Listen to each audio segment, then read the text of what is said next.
So in my past life, I awakened the most bottom-of-the-barrel job in society, a pretty garbage F-tier repairman. I honestly just wanted a quiet life fixing old bikes. But my luck? Absolute trash. A greedy corporation discovered a massive loophole in my talent. I mean, so what if I am F-tier?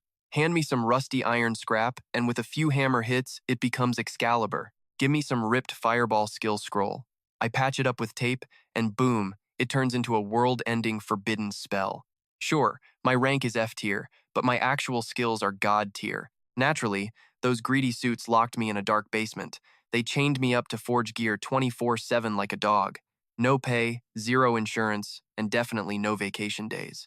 Until my body completely gave out. Right as I was taking my final breath, I used my very last ounce of strength to fix some broken, trash-tier time manipulation skill. Boom, time reversed, sending me right back to Awakening Day. Under the watchful eyes of the entire school, my talent light suddenly flashed with a pretty brilliant glow. The system rings out. Class awakened, F-tier repairman. The entire academy burst into mocking laughter, but hold on, that blinding light was still glowing. Turns out it is a legendary dual-class awakening. Everyone holds their breath as the proctors stare in disbelief. The system locks in my second job, F-tier farmer. After a brief silence, the whole school literally lost their minds laughing. Double the joy, quadruple the disrespect. A handyman combined with a dirt farmer is the ultimate trash combo. Now get this, everyone stared with pity, but those absolute fools had no idea. Behind my bowed head and fake shame, my mouth was stretched into a giant smirk.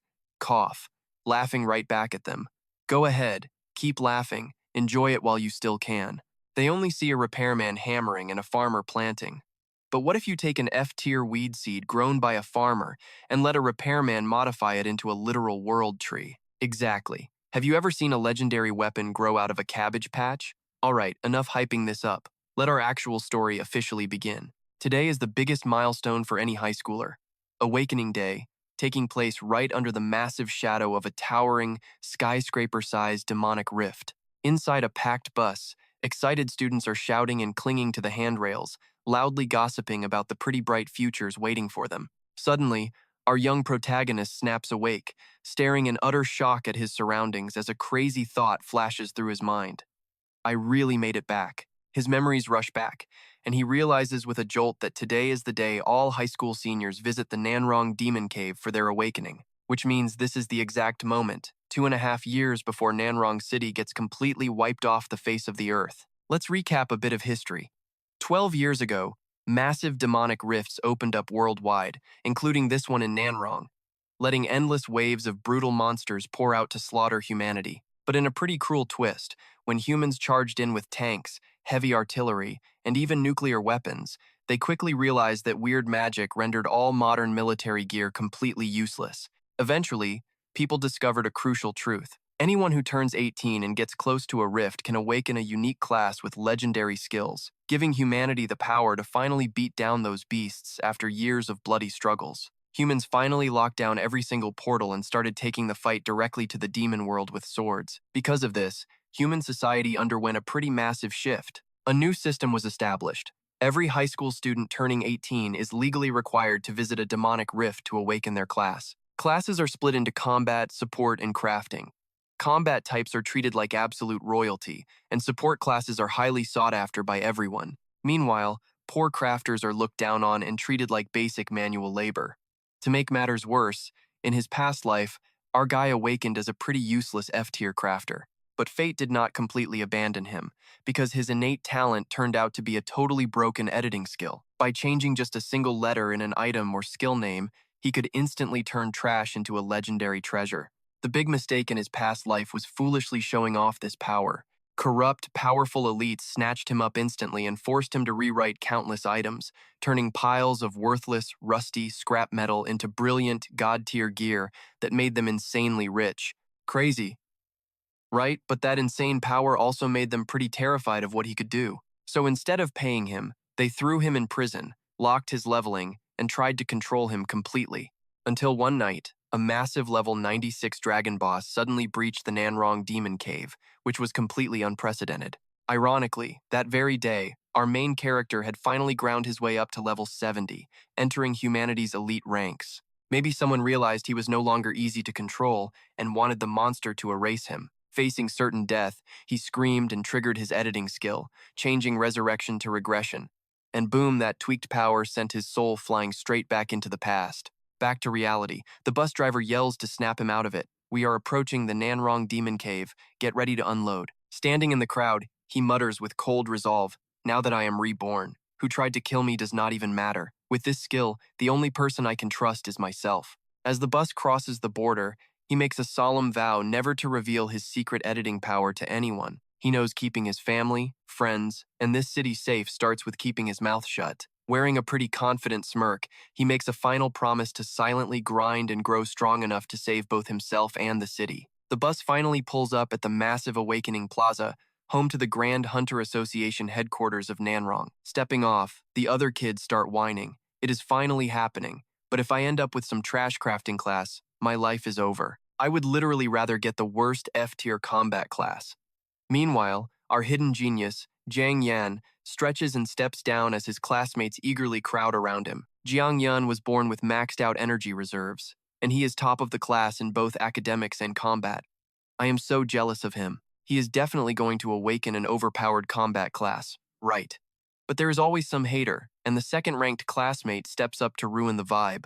Yang Hongwei cuts in with a pretty sour look, muttering, "What does any of that have to do with awakening anyway?" This jealous hater laughs out loud and throws in a pretty sharp jab. There are plenty of kids with high energy compatibility who still end up awakening useless F-tier trash. Ignoring that other clown dramatic antics, the teacher steps up and claps Jiangyan on the shoulder with high hopes. Go on up first, Jiangyan. Let us hope you can bring us some good luck today. Leading the way, the teacher tries to calm the mood, telling them not to stress. Just place both hands on the crystal ball, he says, and your class screen will automatically wake right up. The loudspeaker suddenly blares out across the courtyard. Student Jiang Yan from Nanrong No. 1 High School, step forward to awaken your class. His name gets called. He steps forward. Confident strides take him straight toward the glory stage. While everyone else sweats in suspense, he just smirks to himself. Unlike these daydreaming fools, he already knows exactly how this is going to end. Down below, the fangirls cannot stop whispering and swooning over him. Jiang Yan had max mana since birth, so if he lands a combat class, he is going to be an absolute beast. Meanwhile, their teacher clenches his hands, praying silently, please do not let it be a crafting class. Right next to him, his smug rival sneers and mutters a curse. That trashy slum kid is definitely getting a useless crafting class, mark my words. Ignore the noise. Jiang Yan calmly reaches his hand toward the magical crystal ball. Watch closely right here. The second his hand touches that smooth ball, a crazy blinding pillar of light wraps around his whole body, and the screen pops up with a giant word, Repairman. The stats hit him immediately. Name Jiang Yan, Nanrong No. 1 High School. Mana compatibility 100%. Awaken class, F-tier crafting class, Repairman. Dead silence. The plaza freezes.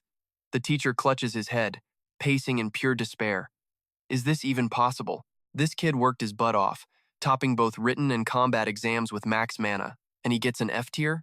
This has to be a joke. Shattering the silence, his rival, Yang Hongwei, lets out a loud, obnoxious laugh. I knew it, he crows, a useless crafting class, and a trashy F-tier repairman at that. The bully covers his face, laughing like a maniac while throwing mad shade. Oh, Jiang Yan, you stood on my head for 3 whole years, but look at your pathetic self now.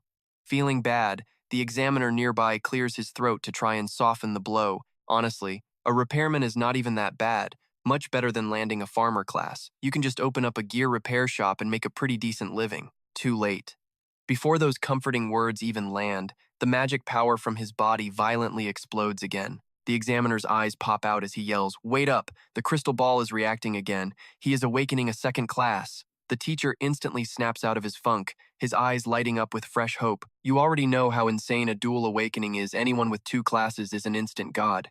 Even if his first class was F-tier, this next one might totally save him. The second pillar of light surges upward, burning just as bright as the first one did, right up until the system screen locks in 2 massive words, farmer. This updated stat screen is an absolute joke. Awakened classes, repairman and farmer, a crafting combo sitting at double F-tier. The teacher and examiner turn straight to stone, jaws hitting the floor. How could a legendary dual awakener pull off this miracle, only to end up with 2 completely garbage bottom-tier F classes? How is the second one even worse than the first? Hongwei is literally rolling on the ground, clutching his stomach, laughing so hard he is crying over this double F-tier jackpot. Jiang Yan, you are a once-in-a-millennium genius, the top-tier student who is dragging 2 F-tiers behind him. Shrugging off the massive drama, Jiang Yan casually turns around and walks down the steps, a heavy sigh.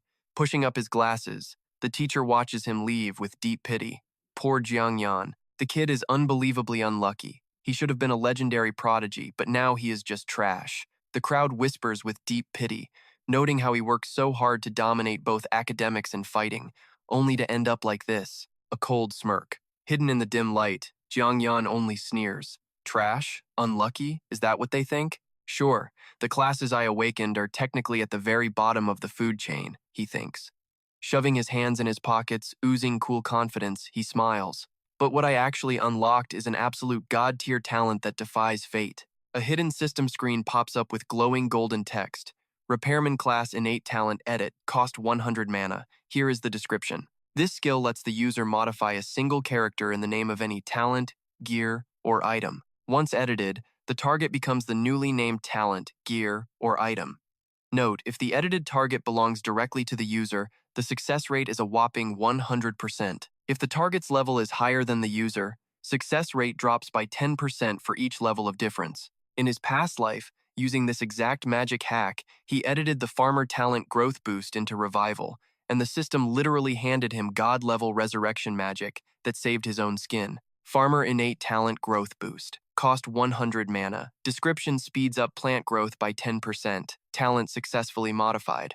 New farmer innate talent revival. Cost 100 mana. Description resurrects the targeted entity, including the user, and heals all bodily wounds. However, any consumed mana cannot be restored. Jiang Yan wears a devilish, confident smirk.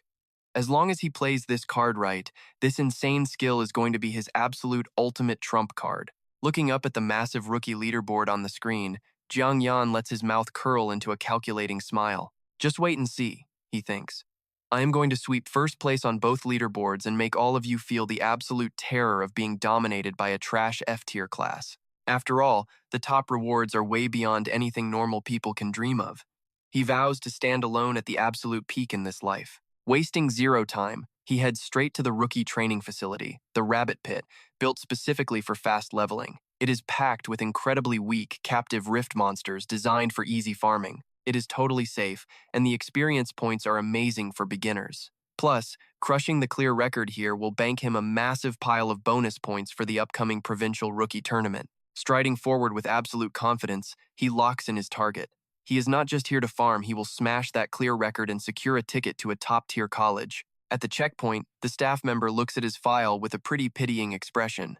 Jiang Yan, Nanrong No, 1 high school. Class 12, A1, awakened as a weak F-tier crafting class. This guy topped both written exams and combat training, yet despite being a rare 1 in 10,000 dual awakener, both of his classes are trash F-tiers. A nearby knight frowns and tries to stop him, asking if he is seriously trying to run this dungeon completely solo. Even if this is just the first rookie trial, the difficulty is no joke. He claps Jiang Yan friendly on the shoulder, giving some real advice. Since you have got F-tier classes, you should honestly just party up with classmates. But Jiang Yan just keeps it cool, saying he's absolutely sure and asking for his starter gear. The two guys just look at each other, sighing and whispering under their breath. This kid used to be number 1 in the entire school.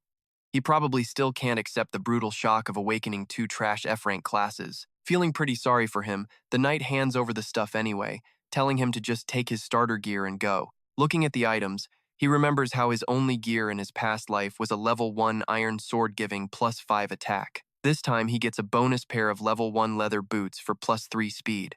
Looks like the knight is feeling extra sympathetic today. Picking up the sword, he gives a polite smile, thanking him for the pity gear. But the guy is definitely looking down on him. The nice knight warns him right before he enters the dungeon, telling him to scream for help if the horned rabbits overwhelm him. The rescue squad will jump right in. Giving a wave as he walks inside, he thanks him for the warning. But don't worry, you won't need to save me. The dungeon gate slowly shuts. As soon as he's out of sight, our hidden pro main character basically turns on cheats and activates his talent skill Modify. Magic instantly transforms that trash iron sword into a level 1 steel sword with +10 armor-piercing attack, and the leather boots into level 1 wind boots with +10 speed. plus 15% movement speed, absolute steel. Holding the glowing new blade, he sighs, wishing he could modify it into a holy or demonic sword to make it 1,000,000,000 times stronger. But he immediately crushes that greedy thought. With all the surveillance cameras watching his every move in here, it's best to stay low-key. After all, showing off his genius in his past life cost him a devastating price. Plus, he reminds himself, level 1 gear has limits, but for now, this is already more than enough to crush everything. Walking further, the system screen pops up to show 3 distinct training zones: the basic zone, advanced zone, and the boss zone. You're advised to stay in the basic area for standard training. Skipping the noob area, he heads straight for the deep end. Anyone looking for a real challenge can enter the advanced zone. But to absolutely smash the clear record, he has to go straight to the boss room and destroy the boss-horned rabbit. Get ready, because the second he crosses the line, a bunch of red-eyed monsters start growling in the bushes. The system scans a level 1 adult horned rabbit. It's a common low-tier demon beast with crystal armor on its head, allowing it to deal insane ramming damage. Super aggressive. Lightly touching his steel blade, he gets pumped up. His target is hitting level 5 right here, which means slicing up at least 100 of these pests. The crazy rabbits squeal and bare their sharp teeth, charging in to end this rookie. Facing a literal tidal wave of hundreds of monsters, Jiangyan just calmly takes his stance. He has to reach level 5 to unlock the next stage, Gale Wolfbase. A rabbit leaps at him, and he instantly slices it out of existence. He thinks to himself that while this place is a total nightmare for rookies, it is the perfect grinding spot for him. Instantly, he dives straight into the horde like a wild whirlwind. Blades flash, sending rabbits flying like autumn leaves. Slashing through them like a total madman, he thinks that at this rate, he will hit level 10 in a heartbeat. At level 10, he will unlock that legendary ultimate skill. In his mind, he sees a vision of that broken power, his awakened max-rank talent skill. A god-tier ability that can theoretically summon the ultimate magical beasts. Slicing through another dozen monsters, his eyes burn with pure determination. That's when he will become truly unstoppable. While grinding, he remembers his old rival, Yang Hongwei, the guy who always targeted him in his past life. He's probably awakening right now. Slamming a massive strike into the ground to clear the mob, he smirks. Once he finishes awakening now, he will definitely show up to pick a fight with me again. Meanwhile, the scene shifts right back to the awakening square. The speaker blares. Next is Class 12, A1's Yang Hongwei from Nanrong No. 1 High School. Standing on the stage, sweating buckets, his hands shake as he screams inside. Damn it, even if he only gets a B or C rank class, as long as it's better than Jiang Yan's trash F rank, he will be the winner. Right after his desperate prayer, a giant, blinding pillar of magic erupts violently, completely swallowing the kid who is dreaming of showing off. Instantly, the words Berserker flash in the sky in massive, glowing letters. The stat board flashes. Name, Yang Hongwei. School, Nanrong No. 1 High School. Energy compatibility, 69%. Awakened class, main combat type, A-rank Berserker. He throws his arms wide and laughs like a maniac, shouting that he won. Look at the crowd. Everyone is losing their minds because an A-rank main combat class is a huge deal. They're all whispering. He was just Jiang Yan's shadow for 3 long years, but now he actually flipped the script to reach the top. Smoothing his clothes, he tilts his chin up and proudly yells that nobody gets to call him second place anymore. His mouth twitches into a sly smirk as he clenches his fists in absolute victory. Now, Class 12, A1 only has one top dog. Slapping his chest, he points a thumb at himself and screams that he, Yang Hongwei, is that top dog. His lackeys crowd around him to start sucking up immediately, calling Boss Yang a complete beast and saying that trash like Jiang Yan has zero chance of competing with him now. Shoving his hands in his pockets, he struts around the square, looking for Jiang Yan. He complains that it's a total waste for that F-rank garbage to miss his glorious moment. A bootlicker immediately chimes in, laughing that Jiang Yan probably realized how cool Boss Yang is and ran off to hide in some dark corner. Right at that exact moment, a chubby guy in the crowd points far away, mentioning that he just saw him heading directly to the rookie training facility. Seizing the chance, Yang Hongwei waves his hand to lead the pack. That F-rank trash must be struggling hard in the training facility, he says. They just have to go lend him a hand. Watching them go, the teacher pushes up his glasses and sighs heavily, knowing they just want to see Jiang Yan make a fool of himself. Yang Hongwei always relies on his rich family to bully people.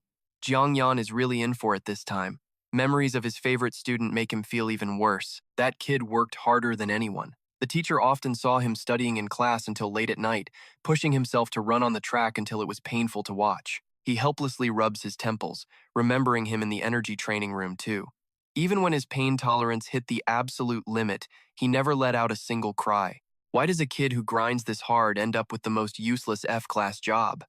Meanwhile, in another corner, some guy sucking a lollipop smirks like he knows a massive secret. My ultimate rival. Even if you got slapped with a trash F-class tier, there is absolutely no way that is going to hold you back. His status window displays Wang Qingfeng, Nanrong #1 High School, Class 12 Anine, ranked second in the whole school for both academics and combat, right behind Jiang Yan. He mutters that nobody knows better than him. How brutally hard can that guy push himself? The lollipop-chewing boy suddenly flashes back to a pretty bitter memory from their past. Back in our grade 10 finals, that crazy guy utterly thrashed me in a pretty brutal, explosive fight. Even though he was completely covered in wounds, his eyes were still burning with pure fire. Wang Qingfeng tosses his lollipop stick away. The second-ranked guy in his class, Yang Hongwei, looks like he is itching for trouble. Maybe I should go check it out. His eyes turn razor-sharp as he repeats the thought to lock in his resolve. That second-ranked scrub, Yang Hongwei, seems to be actively looking for a fight. Actually, I should go see the show. He shoves his hands in his pockets and strolls off, oozing pretty massive main character energy. Only I get to crush and humiliate my true rival. If anyone else tries to touch him, they will pay. Now, keep your eyes on the screen as we head straight back into the dungeon. Jiang Yan is leaning on his sword, panting heavily. Aggroing and wiping out over 100 mobs at once is definitely a bit too much for his current body. Sitting on a massive pile of dead rabbits, he wipes away his sweat and smirks. No worries, only the Rabbit King is left now. Taking it down clears the zone and pushes him straight to level 5. Right on cue, a giant roaring monster spawns. The system immediately updates to show the level 5 ramming Rabbit King. Its description reads, "The king of low-tier magic beasts." The elemental crystal armor growing on its head allows its ramming attacks to deal pretty savage elemental damage. Jiang Yan grits his teeth, sweat dripping. This is bad, his injuries are pretty severe. His status board pops up showing Jiang Yan at 94% experience points. Across from him, the Rabbit King, eyes glowing red, paws the ground, breathing heavily for a lethal charge. Boom! It rockets forward at breakneck speed, turning into a massive flesh cannonball raising clouds of dust. His boots are wearing thin from sliding. Time to make a move. He quickly calculates in his head. If I clash head-on right now, I will definitely lose. Dust swirls everywhere, but his eyes stay sharp. Fortunately, I have already found a way to win. The system blares a bright red alert as the ramming Rabbit King activates its talent skill, Fiery Ram. At the absolute last split second, he snaps his fingers with a sly grin, triggering his modified talent. This is exactly what I have been waiting for. Magic immediately overrides the system, changing that Fiery Ram skill into a brand new skill, Fiery Explosion. The change details state that Fiery Ram normally uses the fire elemental crystal armor on its head to deliver a heavy fire damage strike. But now, Fiery Explosion forces that very same fire crystal armor to detonate right on its own skull, dealing absolutely devastating damage to both the enemy and itself. So instead of crushing its target, that poor rabbit's head suddenly detonates in a blinding flash of light. Literal self-destruction on the spot. A blinding blast rips right through the dungeon space. Standing at the epicenter, Jiang Yan brushes debris off his clothes with a cocky smile. Pretty insane way to use a self-destruct skill, right? The system flashes, notifying him of a rapid level up from 4 to 5. Meanwhile, outside the training center, the crowd stares wide-eyed at the electronic board displaying a crazy new record. What on earth is this? Huge letters flash across the screen. Rookie Training Center, ramming Rabbit Zone, record broken, record holder, Jiang Yan, clear time, 26 minutes and 2 seconds. Yang Hongwei's lackeys snap out of their daze and scream, "No way." The old record was over an hour and 17 minutes. He cut it in half. Yang Hongwei's face darkens instantly as he grits his teeth. No way. An F-class trash like him could never clear a stage this fast. He must have cheated. His brown-nosing sidekicks immediately chime in, whispering that if he gets caught cheating inside an official training facility, his reputation will be completely ruined for good. Shoving his arms across his chest like some fake hero of justice, he sneers, "Then let me, Yang Hongwei, personally rip off his hypocritical mask." While everyone outside is losing their minds, Jiang Yan is casually resting on a rock, his body glowing with the green light of a recovery spell. He mutters to himself that this is plenty, and it is time to move to the next stage. Suddenly, memories of his past life flash back, showing a terrifyingly giant wolf. He realizes that the boss of the next stage is on a completely different level. The Gale Wolf King absolutely thrashed him in his past life, but things are different now. Slinging his high-grade sword over his shoulder, he strides forward, dripping with absolute deadly intent. This time, he is going to make them pay back everything with interest. Standing before the massive building of the next stage, he smirks long time no see.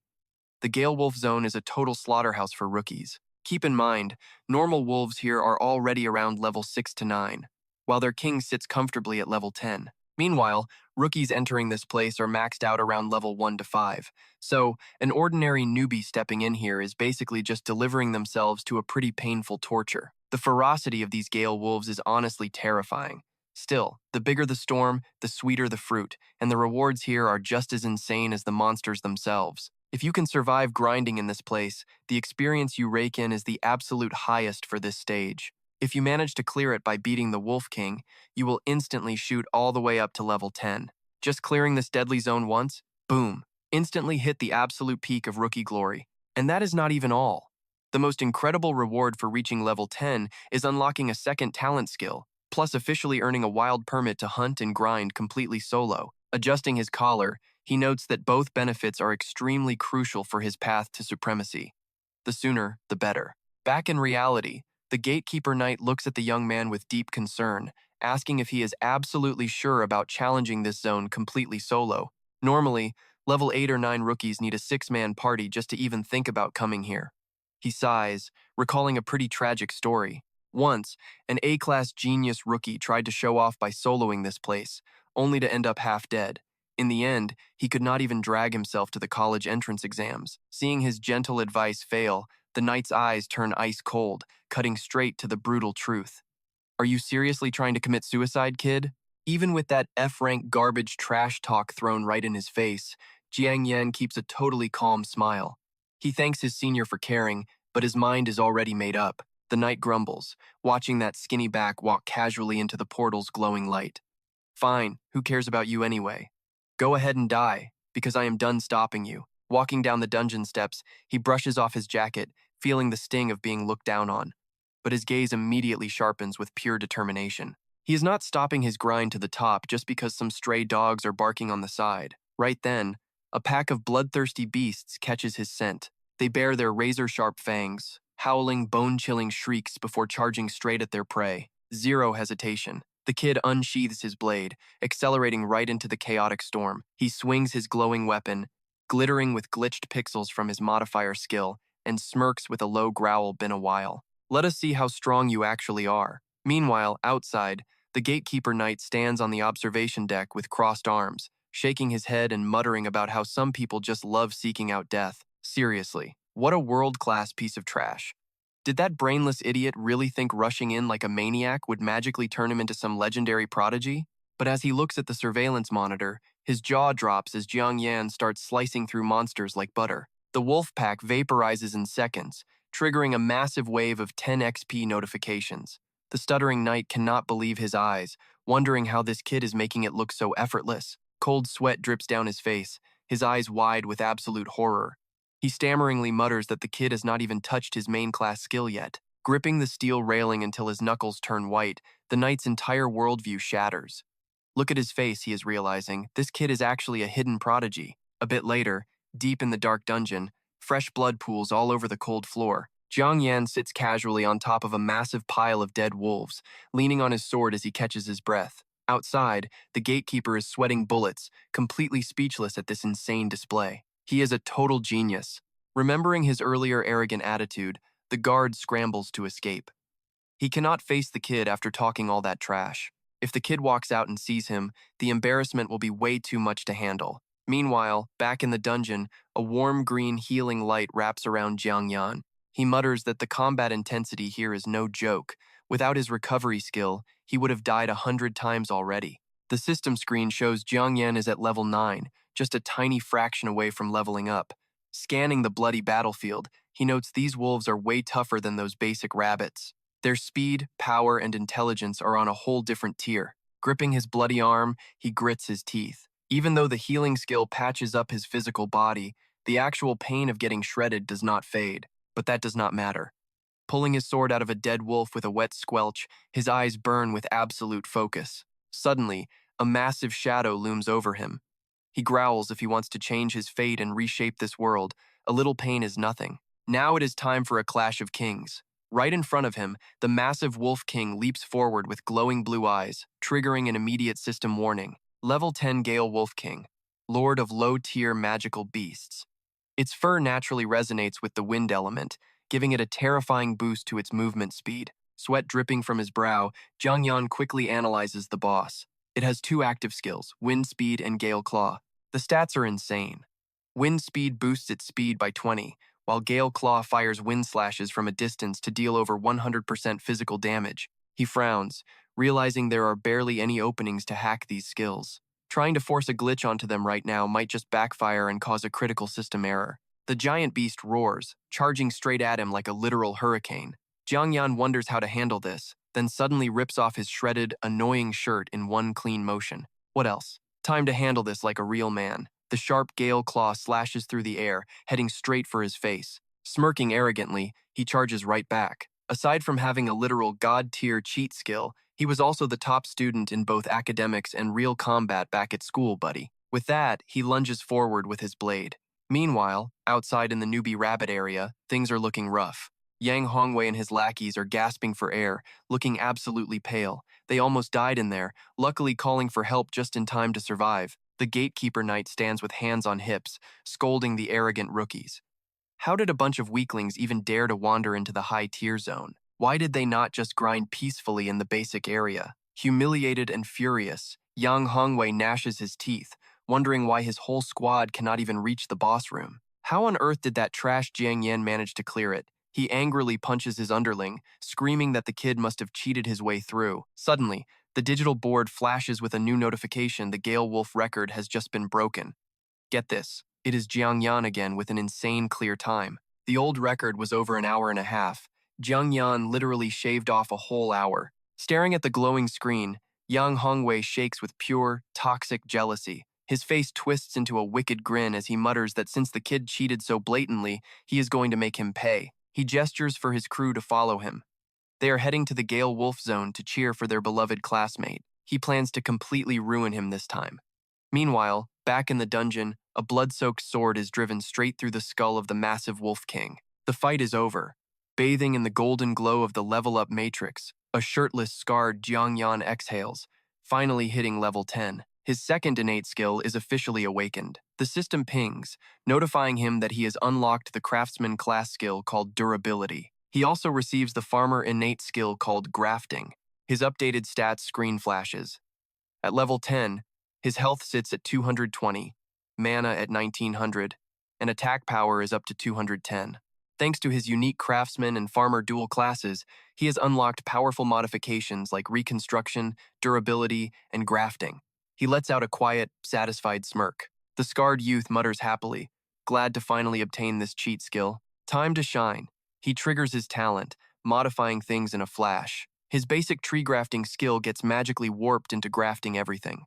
The system flashes red to announce a god-tier skill for breeding the ultimate contracted beasts has officially landed in his hands. A status screen pops up. Explanations. Level 1 universal grafting consumes 200 mana to combine genes of two species, randomly creating a transcendent life form or pure garbage.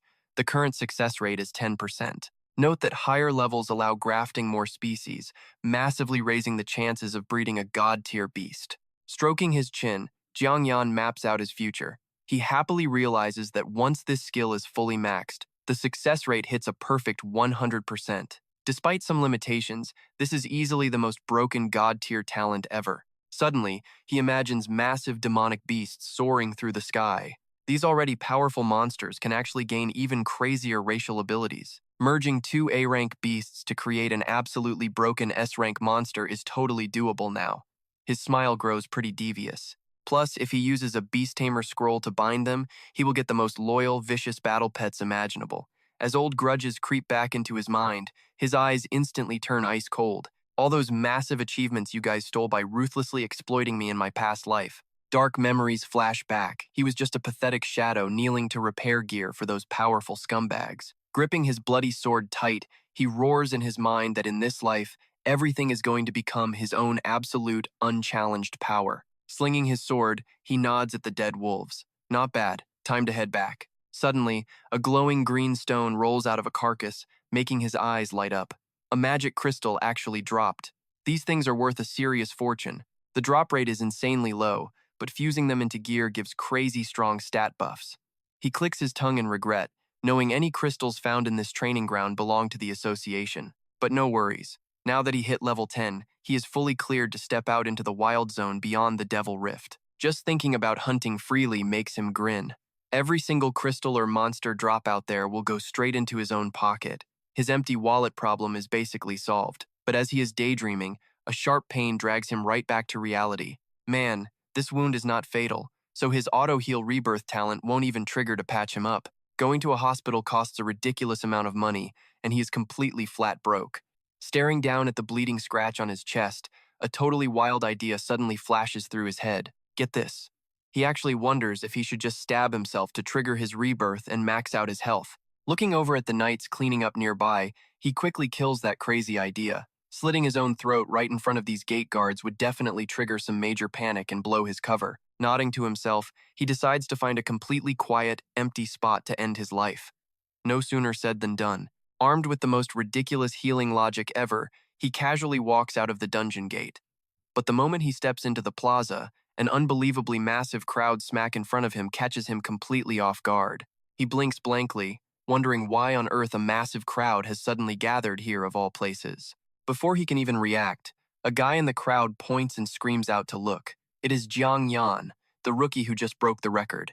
He clicks his tongue, realizing all these upperclassmen flocked here just because of his little record-breaking stunt. The crowd swarms. They gather fast. Sweating bullets, he realizes there are way too many people to pull out his sword and quietly off himself. To make things worse, his chest wound is starting to bleed even more. Gritting his teeth through the pain, stabbing himself in broad daylight is out of the question. He would definitely get dragged straight to a mental asylum. Clutching his bleeding chest, he pushes through the noisy crowd, desperately looking for a way to lose them. Just when he feels completely trapped, a brilliant golden light shaped like angel wings suddenly swoops down from above. The crowd gasps in absolute shock, shouting that it is the legendary S-rank support class. Behold, the holy angel is here. Right in the middle of that blinding aura, a breathtakingly gorgeous girl with glowing wings appears. The oldest daughter of the wealthy Yao family, Yao Kexin. The guys around them start gossiping. Since she is from the prestigious Yao family, they cannot believe their goddess showed up here. A warm, magical light wraps around Jiang Yan, instantly melting away all his pain. He breathes a quiet sigh of relief, thinking this healing spell just saved him a massive headache. Retracting her wings, the goddess blinks her long lashes, staring at our heavily injured record breaker with eyes as calm as a quiet lake. Feeling the incredible energy surge through him, Jiang Yan politely nods. My wounds are fully healed, thank you. He smiles, politely offering her a very practical partnership deal. Since she healed him, he offers to cover all her gear repairs for free in the future. Honestly, healing is the one support skill he desperately wants but lacks. He suggests they might even partner up long-term. Hearing the main character is a gear repairer, Kexin does not look down on him at all, softly smiling and telling him not to sweat the small stuff. She agrees to rely on him whenever her gear breaks. But that sweet romantic vibe does not even last 3 seconds before a completely obnoxious voice ruins the mood. Yang Hongwei shoves through the crowd, mockingly laughing at the pathetic, cheating loser right here. He points wildly, screaming at the crowd not to let this little punk fool them. Tilting his chin up high, he proudly starts trashing him in front of everyone.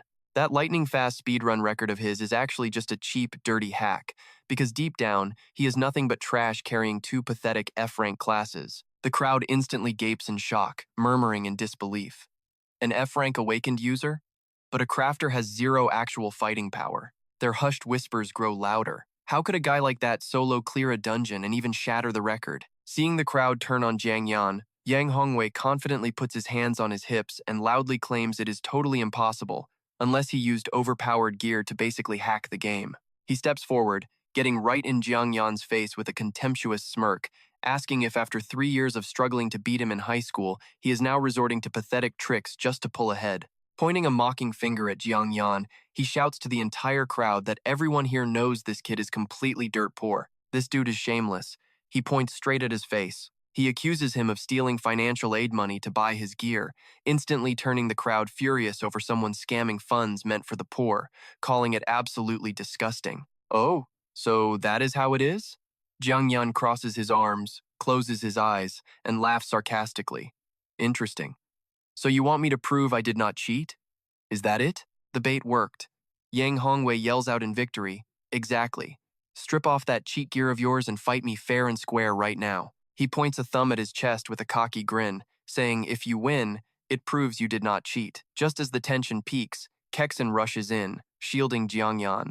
Jiangyan, do not fall for his trap. You do not have to prove anything to anyone. He just turns around with a smile, scratching his head in embarrassment. Thanks for worrying about me. But then, the young man suddenly draws his sword and slams it into the dirt, his smile vanishing into a cold glare. All right then, I accept your little challenge. His eyes turn razor sharp as he mutters to himself, better to get rid of this annoyance right here and now before he starts getting in the way of my level grinding. Hearing him agree, Yang Hongwei throws his head back and laughs. How ridiculous. A piece of trash actually dares to challenge an A-rank berserker? Shrouded in blazing red energy from his active berserk skill, he screams, Jiang Yan, I am going to knock your teeth out and rip off that fake mask of yours. Now check this out, that berserk skill drains 1% health per minute. Smirking, Jiang Yan strolls out of the dungeon gate, dropping a casual reply. You have got quite some energy there. Hope you can keep talking that big trash in a minute. Looking coldly at the burning idiot in front of him, Jiang Yan sneers, trying to flex your high-class job to crush me? Too bad for you. To you, your class is everything, but to me, it is just icing on the cake.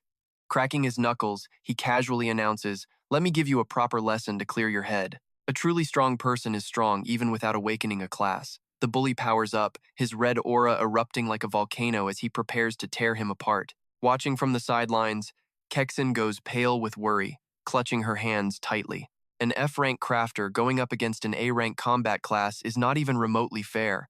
Yet ignoring her warnings, Jiang Yan takes a fighting stance, looking completely unbothered. All I need to do is knock you out. Luckily, before leaving the base, I used my modifier skill to reset all my gear back to normal. Spreading his arms wide, he stands there totally empty-handed, completely unconcerned that anyone might notice anything unusual about him. Right now, I do not have a single piece of gear on me. Seeing his weaponless opponent, Yang Hongwei charges with a maniacal grin, yelling that your end is here. He throws a blazing red fist right at Jiang Yan, but the boy casually slips past it like it is nothing. The lackeys gasp. He actually dodged it. Furious, Yang Hongwei unleashes a wild storm of punches, screaming in frustration that he cannot believe this trash is dodging every single strike. Burning fists repeatedly slice through the air, but Jiang Yan effortlessly weaves left and right like a nimble butterfly, thinking an A-rank berserker really does have some serious power. With a faint smile, he knows that throwing random attacks without landing a single hit is just a total waste of energy. Dodging another uppercut, he thinks that swinging so blindly is only going to drain his opponent's stamina for nothing. Having studied together for 3 years, I know your aggressive fighting style like the back of my hand. Sensing his opponent lose balance, Jiang Yan clenches his fist and drives a heavy punch straight into his face. But you have never been able to read me. Boom!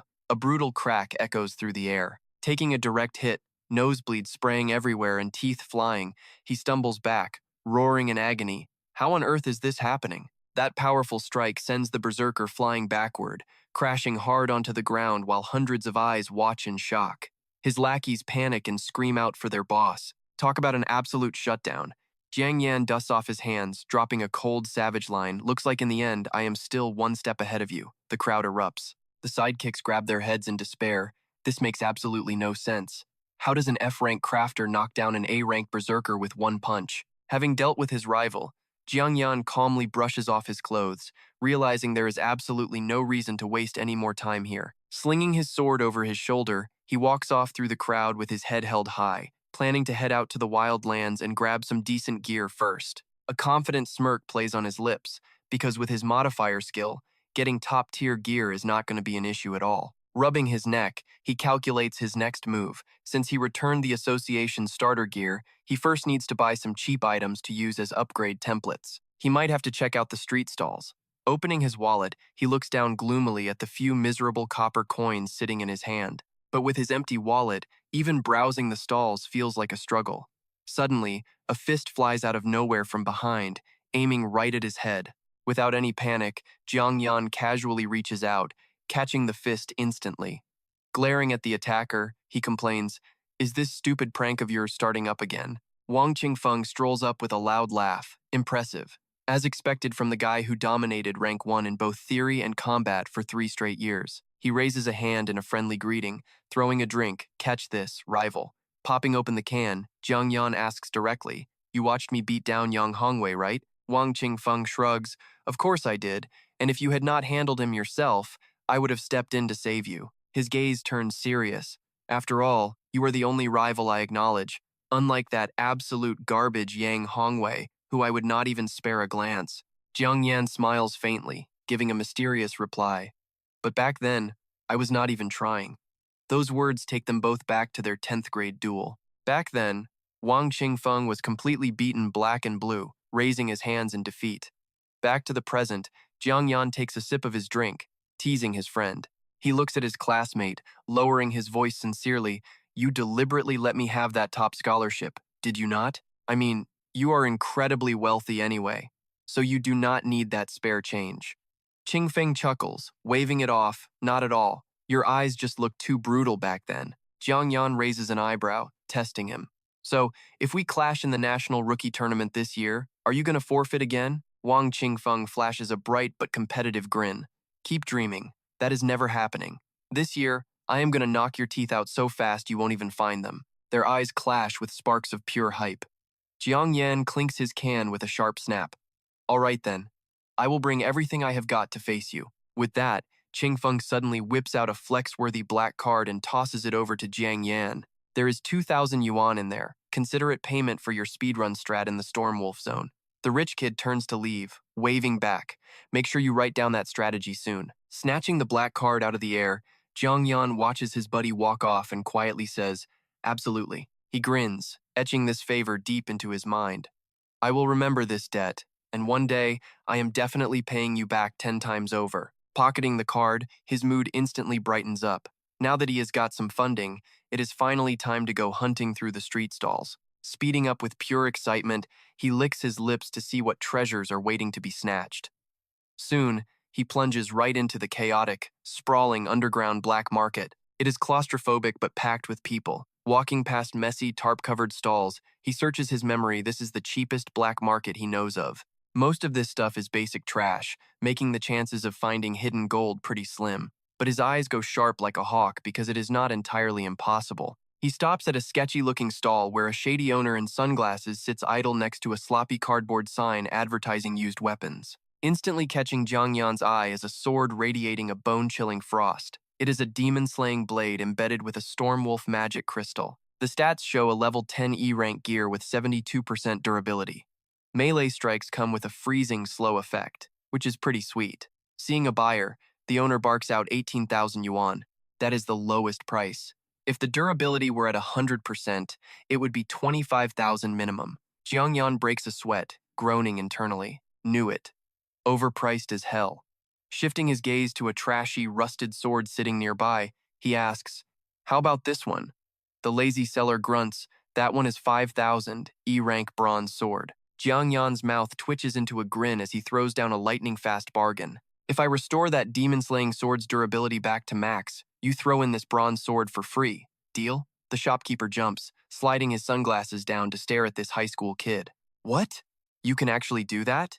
Skipping the small talk, Jiang Yan immediately gets to work. Activating his durability skill, a glowing sphere of magic appears in his hand, lighting up the alley. Whether it works or not, does not hurt to try. Right, boss? But while he is playing casual, this slick guy is calculating his real play. From the very beginning, his main target was never that demon-slaying sword.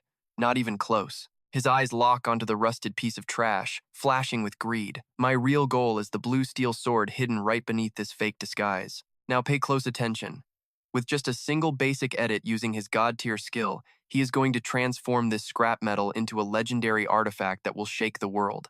The seller is still highly skeptical, pushing his sunglasses up to squint at him. What class level are you anyway, kid? Do you seriously have a durability skill? Restoring weapon durability takes absolute precision.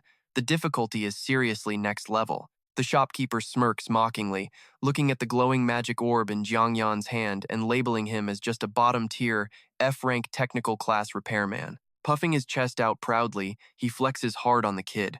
I am also a technical class myself, and a D-rank blacksmith to boot. Pointing at his junk pile, he acts like a wise senior, advising that he knows weapons way better, yet even he cannot guarantee a successful repair. I am only telling you this because you are a student. Honestly, Jiang Yan already knows the absolute basic rule of this world. Once a weapon's durability drops to 0, it is completely useless junk. He analyzes the situation in his head like a true expert. Restoring durability actually requires sensing the exact structure of the weapon, fully understanding its internal magic flow before you can even begin to rebuild it. The shady seller continues to talk big, warning that if the repair fails, the durability will tank even harder. So if you break it, you owe me 18,000. How about that? Watching from the crowd, Kexen quietly mutters in agreement that the seller actually has a point. Even B-rank class users in my family guild cannot easily restore weapon durability. Jiang Yan does not bother arguing, simply placing his hand on the jagged blade with a challenging look. Then you better open your eyes wide and watch closely, boss. Magic light flares up brilliantly as he smirks with the pride of a regressor. In my past life, the gear I fixed for top players were all A-rank or even S-rank relics. Memories of his grinding days rush back as he channels his skill. Usually, people who awaken as F-rank repairmen just give up and choose to lie around doing absolutely nothing. But in my past life, my obsession with perfection drove me to train this durability skill to the absolute limit. Jiang Yan flashes a highly confident grin. And now, that obsession has become one of my ultimate trump cards. The magic current flows flawlessly under his expert guidance, meaning fixing this low-rank, beat-up garbage equipment is literally a piece of cake for me. Look at their faces, the crowd gasps in shock because he is clearly just a kid, but his moves are smoother than actual pro repairmen. How on earth did an expert like this show up here? Kexen stares, completely dumbfounded. I thought his offer to fix my gear earlier was just polite small talk, but he can actually do it. Jiang Yan pulls his hand back, casually handing over the flawlessly restored blade. Here, all done. The owner rips off his sunglasses, petting the sword like he just struck gold. My bad, kid, I was totally blind. You are a seriously rare genius. Keeping his promise, though physically hurting inside, he shoves the rusted bronze sword into his hands. Take it. This thing is yours now. Jiang Yan celebrates inwardly, turning to leave with a subtle smirk. Much appreciated.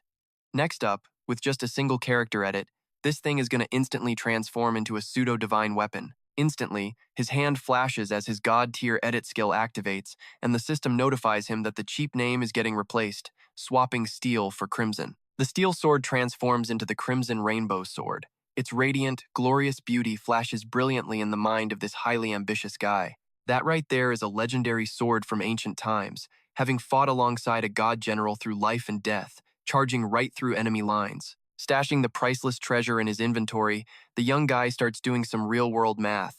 He already has his weapon, so those 2,000 yuan in his pocket can finally be saved. After all, college tuition is going to cost a pretty massive chunk of change.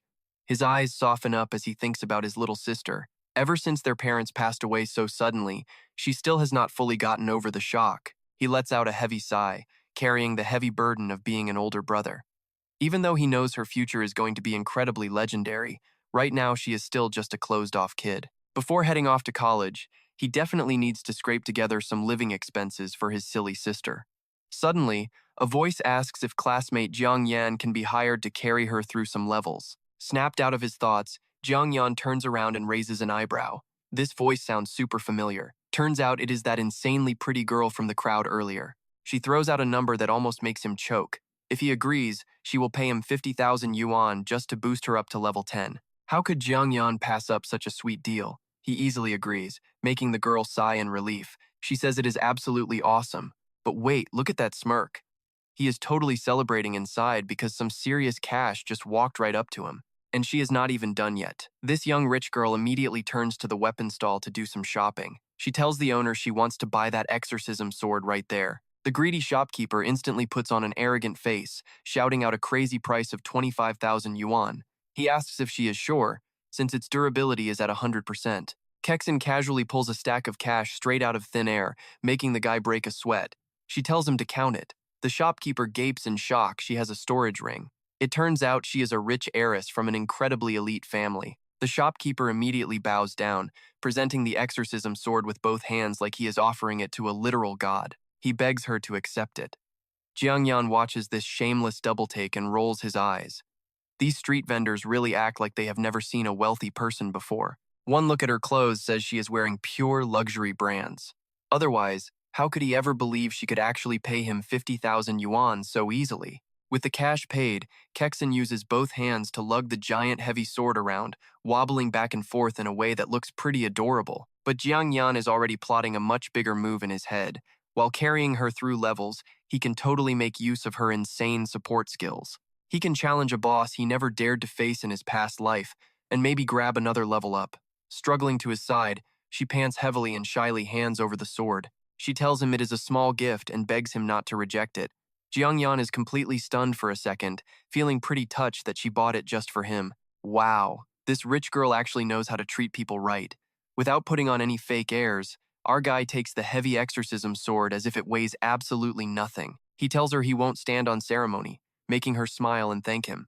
Looking at his back, Yao Kexen's eyes gleam with the sharp, calculating look of a true business family. She thinks it is great that he likes it. Even though his class is only F tier, she has a strong feeling his future is going to be incredibly massive. Helping him out now is a smart investment. With the epic gear secured, Jiang Yan throws the sword onto his shoulder and leads the way with pure confidence. No time to waste. He tells her they are heading straight to the rookie training grounds. The girl happily nods along, following close behind him. Pretty soon, they are standing before the massive gates of the rookie training camp. Without wasting a single breath, Jiang Yan slices through rabbit monsters like butter, making Kexen gasp as experience points rain down. The speed is absolutely insane. Just passively soaking up the experience, she instantly shoots from level 3 to level 5. Riding the momentum, he swings his blade, cleanly splitting a giant gale wolf in two. Suddenly, bright red system notifications start flashing. Jiang Yan and Yao Kexen have completely smashed the speed record for the charging rabbit trial. Next, they shatter the gale wolf record. The leaderboard in the center of the training camp flashes wildly, putting their names right at the very top of the new records. The surrounding students stare with their jaws on the floor, gossiping. Did that monster Jiang Yan seriously break another record? It looks like he even brought a girl along this time. Wait, is that Yao Kexen from the legendary Yao family? A guy scratches his head asking which Yao family, making his friend roll his eyes in utter shock. You can see why. Their family background is so terrifying, it makes literally everyone shiver just hearing about it. They run the colossal Dali Chamber of Commerce, one of the top 10 national merchant guilds. Over in a sandy, desolate battlefield, the young miss of the Yao family leans on her staff, her legs completely turning to jelly. She says she is just a tiny bit away from level 10, asking if they can rest. Jiang Yan turns around, completely unfazed and showing zero mercy to this pretty girl. He tells her they can rest as they walk. With her current stats, she can definitely handle it. Meanwhile, his status screen shows he has already hit level 13. Jiang Yan's eyes burn with wild ambition as a terrifying monster flashes in his mind. He thinks with her crazy S-tier support buffs on his side, he is ready for a real challenge. A savage smirk plays on the brave teen's lips. His target? The only area in the entire rookie camp rated at a lethal rank C danger level, the gloomy boar base. Moments later, they stand before a massive, heavily reinforced gate, radiating a chilling, deathly aura that could make your skin crawl. At the boar training base, the proctor spots him and warns him. He says he knows Jiang Yan is good and has smashed records everywhere else. But the gloomy boar king is on a whole different level of danger compared to those rabbits and gale wolves. Jiang Yan just shrugs, carrying his sword casually. He believes the higher the risk, the bigger the reward. If you do not dare to make a big bet, you will never grab the best opportunities. He glances at the girl, shyly clutching her staff, and smirks. Plus, now that he has an S-tier healer backing him up, this is literally a once-in-a-lifetime opportunity. The glowing portal opens as the proctor sighs and steps aside, wishing them good luck. Jiang Yan strides in like a total boss, thanking him for the kind words. Stepping through, they find themselves in a dense, eerily silent forest that gives off total creepy vibes. Kexen looks around, wondering why there are absolutely no minor monsters blocking their path. Jiang Yan stops, his eyes sharp like a hawk locking onto its target. He explains that in this base, small monsters do not even exist, just one boss. Kexen turns completely pale, swallowing hard in sheer panic. Is this actually the only big enemy here? Suddenly the ground shakes violently. Jiang Yan reaches out and grips the hilt of his demon-subduing sword, his freezing voice dropping low as he warns that the beast has arrived. A massive shadow suddenly looms. Heavy, suffocating pressure fills the area. Kexen backsteps, trembling at how insanely giant the beast actually is. Meanwhile, Jiang Yan just smirks with excitement, his battle spirit boiling over. This guy is actually worthy of being my opponent, he says, as the red-eyed Boar King roars. The system panel pops up instantly with a warning. It is the level 15 Hellfire Wild Boar King, wielding its talent skill, Hellfire Charge. The beast carries a tyrant blue flame that burns at 200 degrees Celsius.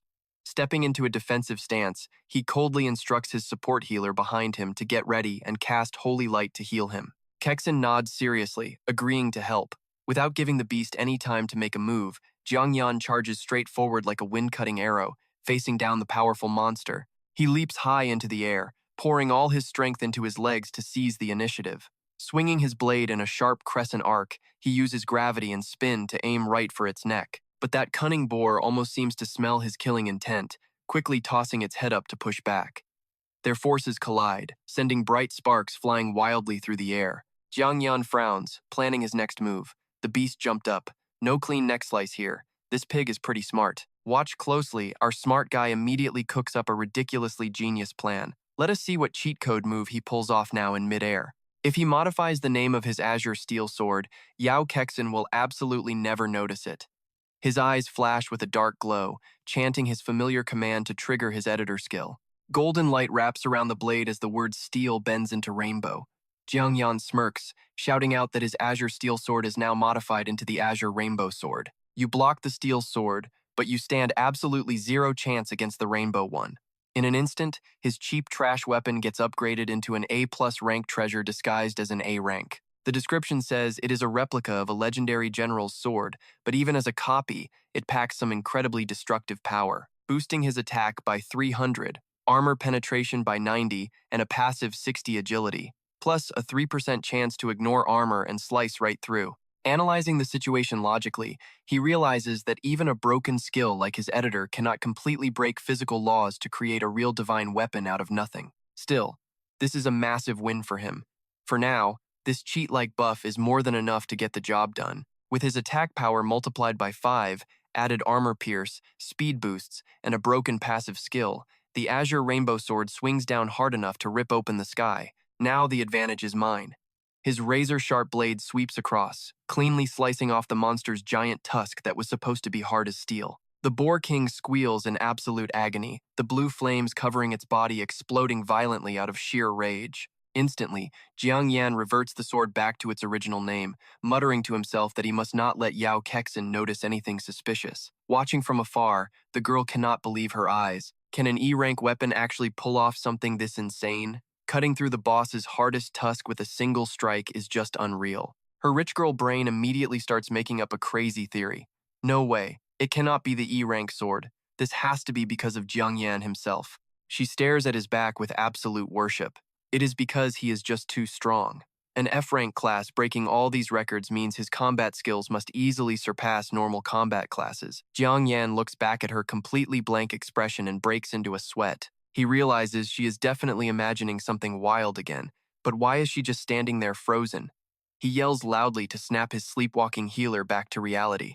Go cast Holy Light now, he yells, or you will not get any experience points when I slice this beast on my next move. Jolt started, Kexen frantically waves her staff and chants, thanking him for the reminder. In an instant, a super warm aura of holy light wraps around him. Charging forward with pure intent to kill, he decides it is finally time to end this Boar King. Testing out these buggy cheat methods is too much fun.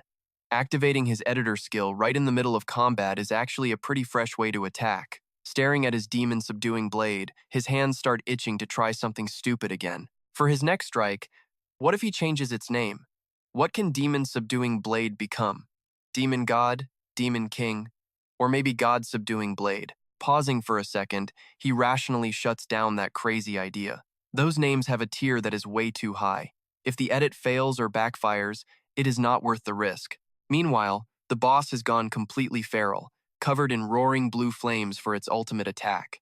The Hellfire Wild Boar King triggers its talent skill, Hellfire Charge. Calmly gripping his hilt, he stares death right in the face. Come on then, because I am more than ready to wrap this fight up anyway. A wave of spirit fire blasts forward like a rocket, crushing everything in its path. Facing this nightmare, the guy just smirks like a devil as the charge races closer, wondering what he should change it to. He gets the perfect idea. Tilting his head back, Jiang Yan tells Yao Kexin to close her eyes right now. Extremely confused, she blinks blankly and asks why. Jiang Yan plays the protective expert role, warning her to save her eyes. Trust me, you do not want to see what happens next. She obediently closes her eyes tight, trembling as she asks if it is going to be super bloody. He casually raises a single finger against the raging wall of fire that is about to swallow him whole. Our word-bending cheat code snaps his fingers with a loud pop, executing a hilarious sentence by triggering his editor skill to change Hellfire Charge into Hellfire Slow Motion. The system sounds a sweet ringing chime, announcing that the modification has been successfully activated. The devastating fiery charge suddenly slows down to a literal crawl. The confused Boar King probably has a giant question mark over its head. Now, a sluggish pig poses absolutely zero threat. Jiang Yan draws his sword and leaps high into the air with a savage smirk. It is over. Simultaneously, the system flashes, modifying the weapon back into the Azure Rainbow Sword. A massive flash of golden sword light tears through the dark night. With a loud crash, the beast is sliced clean in half and collapses. The red system notification confirms the Hellfire Wild Boar King is dead, showering him with a flood of experience points. Jiang Yan stretches happily as he levels up twice from 14 straight to 15. That is the strongest training boss for you. Behind him, Yao Kexin is also glowing bright with her own level-up energy. She stutters in total disbelief. She leveled up 3 times, jumping from level 10 to level 12.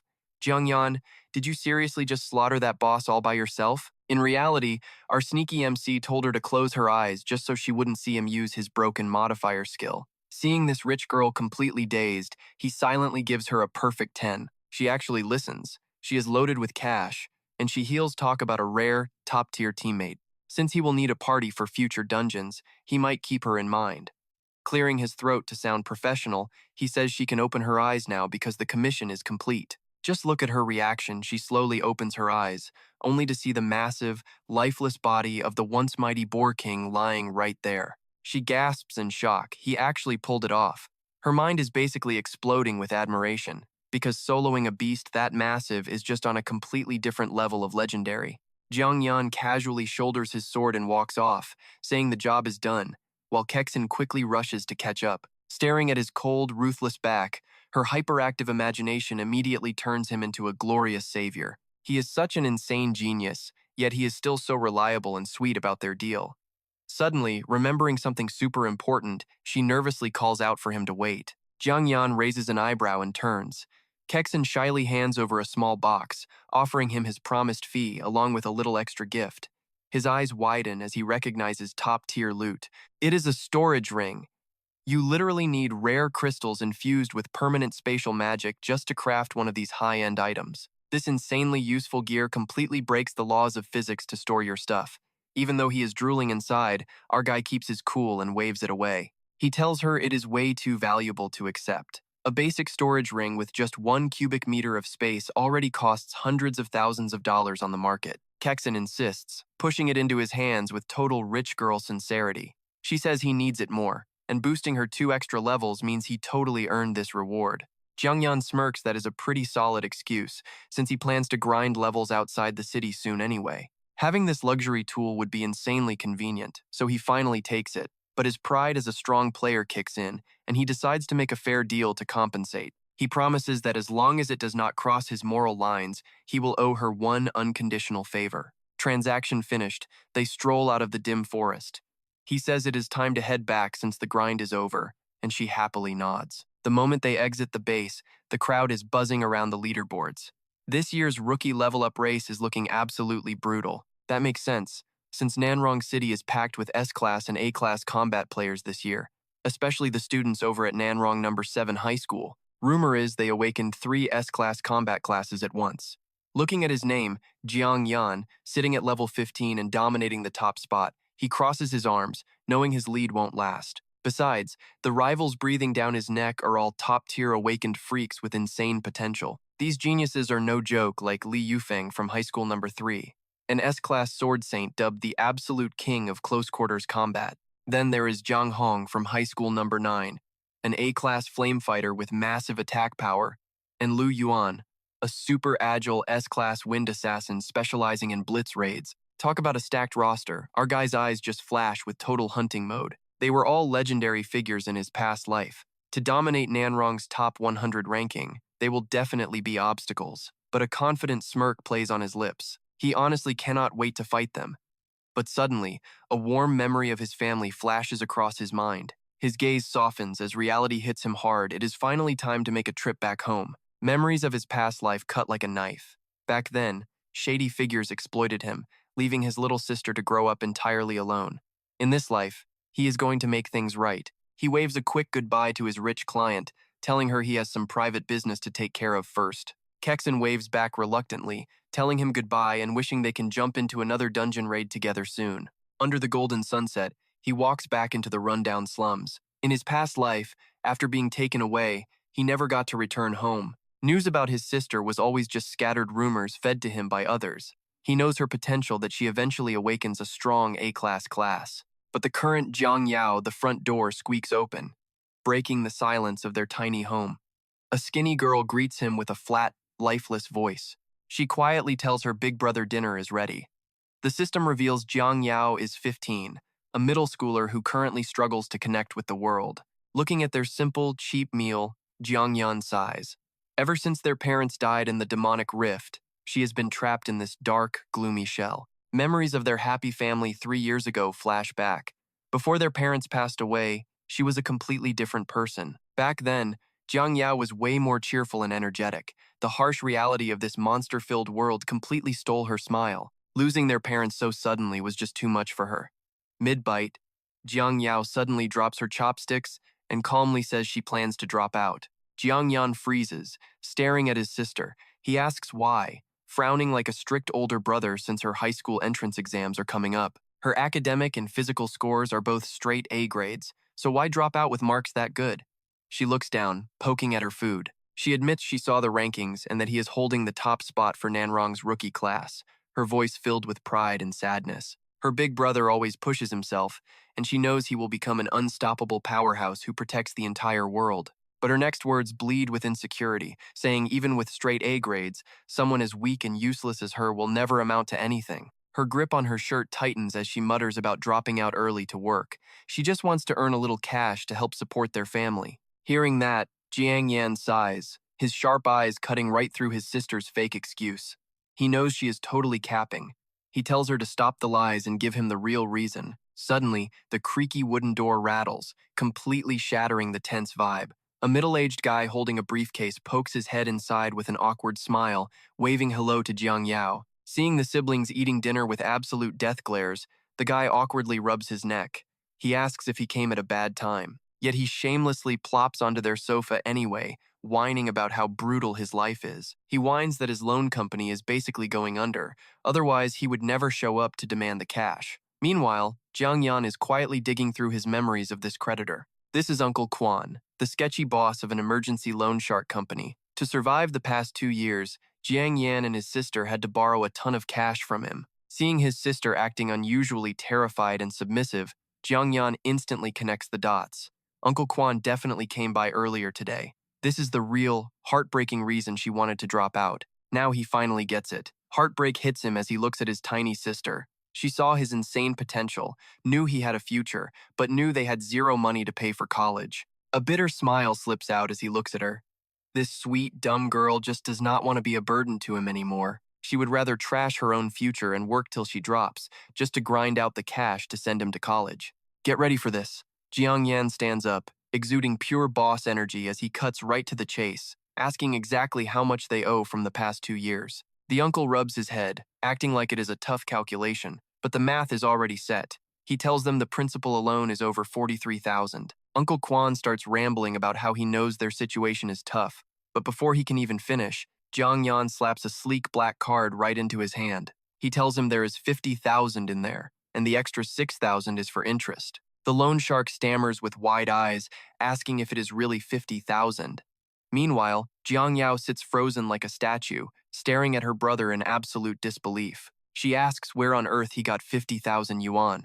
Jiang Yan glances at the loan shark, wanting to reassure his sister, but realizing it is annoying to explain with an outsider around. Realizing he is being kicked out, Uncle Quan quickly backs away, saying he will head out. He tells them to call if they ever need help again. The second the door slams shut, Jiang Yao bursts into tears of pure worry. She begs him to say he did not do anything illegal, otherwise their dead parents will never rest. Laughing at her wild imagination, Jiang Yan gently smiles and ruffles his sister's hair.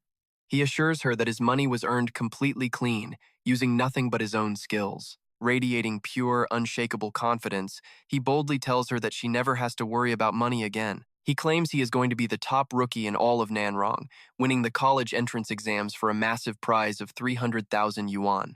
He pats her shoulder with a reassuring smile, so she does not need to throw away her own life working to put him through school. Jiang Yao looks up, her huge eyes pooling with fresh tears. She gasps, asking if he figured out her entire plan. Jiang Yan just shoves the cash into her hands, bragging that money is the last thing he is short on, and he has got infinite ways to make more. He flashes a bright grin, teasing her to lighten the heavy mood, telling her to just focus on studying. She needs to train hard, because once her big brother climbs to the absolute peak of glory, the pressure on her is going to be insane. He throws in a hilarious guilt trip, reminding her that when he is the ultimate powerhouse, everyone will know her as his sister. If she is not the strongest in her class, it will be super embarrassing. Tears stream down Jiang Yao's face as she bites her lip. She lunges forward, throwing her arms around her brother while crying and promising that she will make him proud. She promises she will never disgrace their family name. Holding her close, Jiang Yan's eyes flare with a cold, absolute determination to make them all proud. You see where this is going? He has to find a way to farm cash and level up his stats simultaneously. That top spot in Nanrong is absolutely going to be his. Deep inside the Nanrong Demon Cave, way outside of the human-occupied zones, lies the absolute perfect wild spot to farm experience points and level up fast. And that perfect spot is Poison Dragon Valley.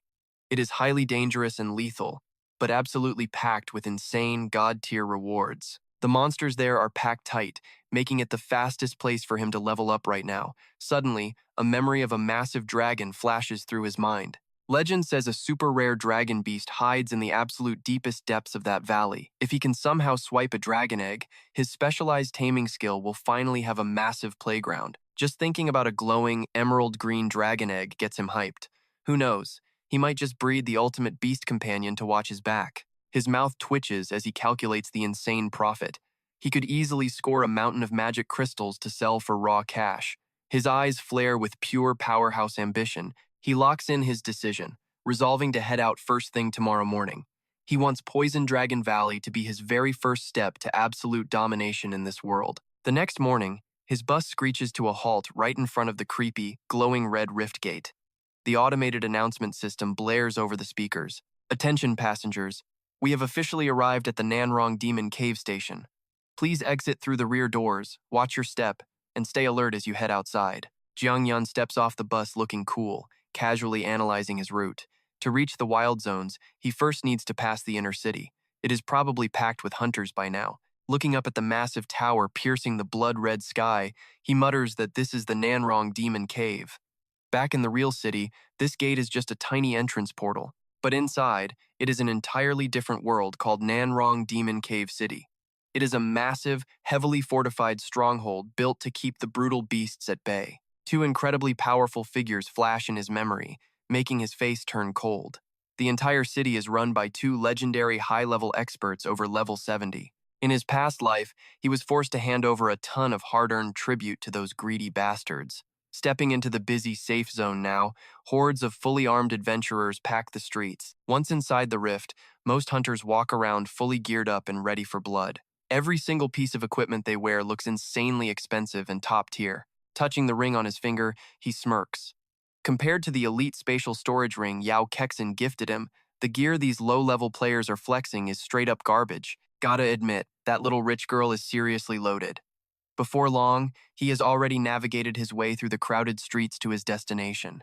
Heading out through this eastern gate is the absolute fastest shortcut to Poison Dragon Valley, his main target. The complex terrain map of this monster zone lights up inside his genius brain, clearly showing everything he has explored. Poison Dragon Valley is actually the safest spot around. Most of the beasts roaming there only range from level 13 to level 18. He smirks with total confidence. Everything is going exactly to plan. This is the absolute best grinding spot for his level right now. Reaching the checkpoint, Jiang Yan casually pulls out his student ID. Right there in plain sight is his ridiculous class farmer and repairman. The guard stares from the card to the nerdy kid, totally shocked. He tries to stop him. Look, are you seriously heading into Poison Dragon Valley all alone with a trash dual class? The wild monster zone out there is no joke compared to the beginner training camps. You go out there and you actually die. Jiang Yan just gives a polite nod and takes his card back, insanely calm. Appreciate the concern, he says, but I will definitely make it back alive. The guard breaks into a cold sweat, determined to be the good guy. He can't just watch this kid throw his life away. Even with a garbage dual class, a life is still a life. He reaches out his armored hand, trying to grab the kid by his collar. He needs to stop him right here, but his hand grabs thin air. Just watch how smoothly Jiang Yan slips right past him like a literal ghost. The guard totally misses, breaking into a cold sweat from sheer shock. How did this kid dodge his grab? The guard is a level 30 awakened user, for crying out loud. Another guard rushes over and grabs his captain back, panicking as he explains.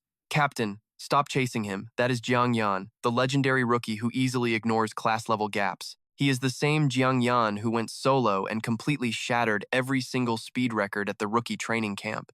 Hearing this, the captain freezes, staring at the retreating back. Rumor has it he is the top student in both academics and combat at Nanrong No, one high school. We're talking about the top contender to be the city champion this year. How on earth can a guy with a garbage dual class be this insanely overpowered? The captain scratches his head in disbelief, his entire reality completely shattered. This makes absolutely zero sense. Even the S-rank genius awakeners from previous years never pulled off combat achievements this insanely ridiculous. Leaving the stunned guards behind, Jiang Yan officially steps into the deadly territory of Poison Dragon Valley. A thick green poisonous mist wraps around the dark canyon, where towering cliffs completely block out the sky.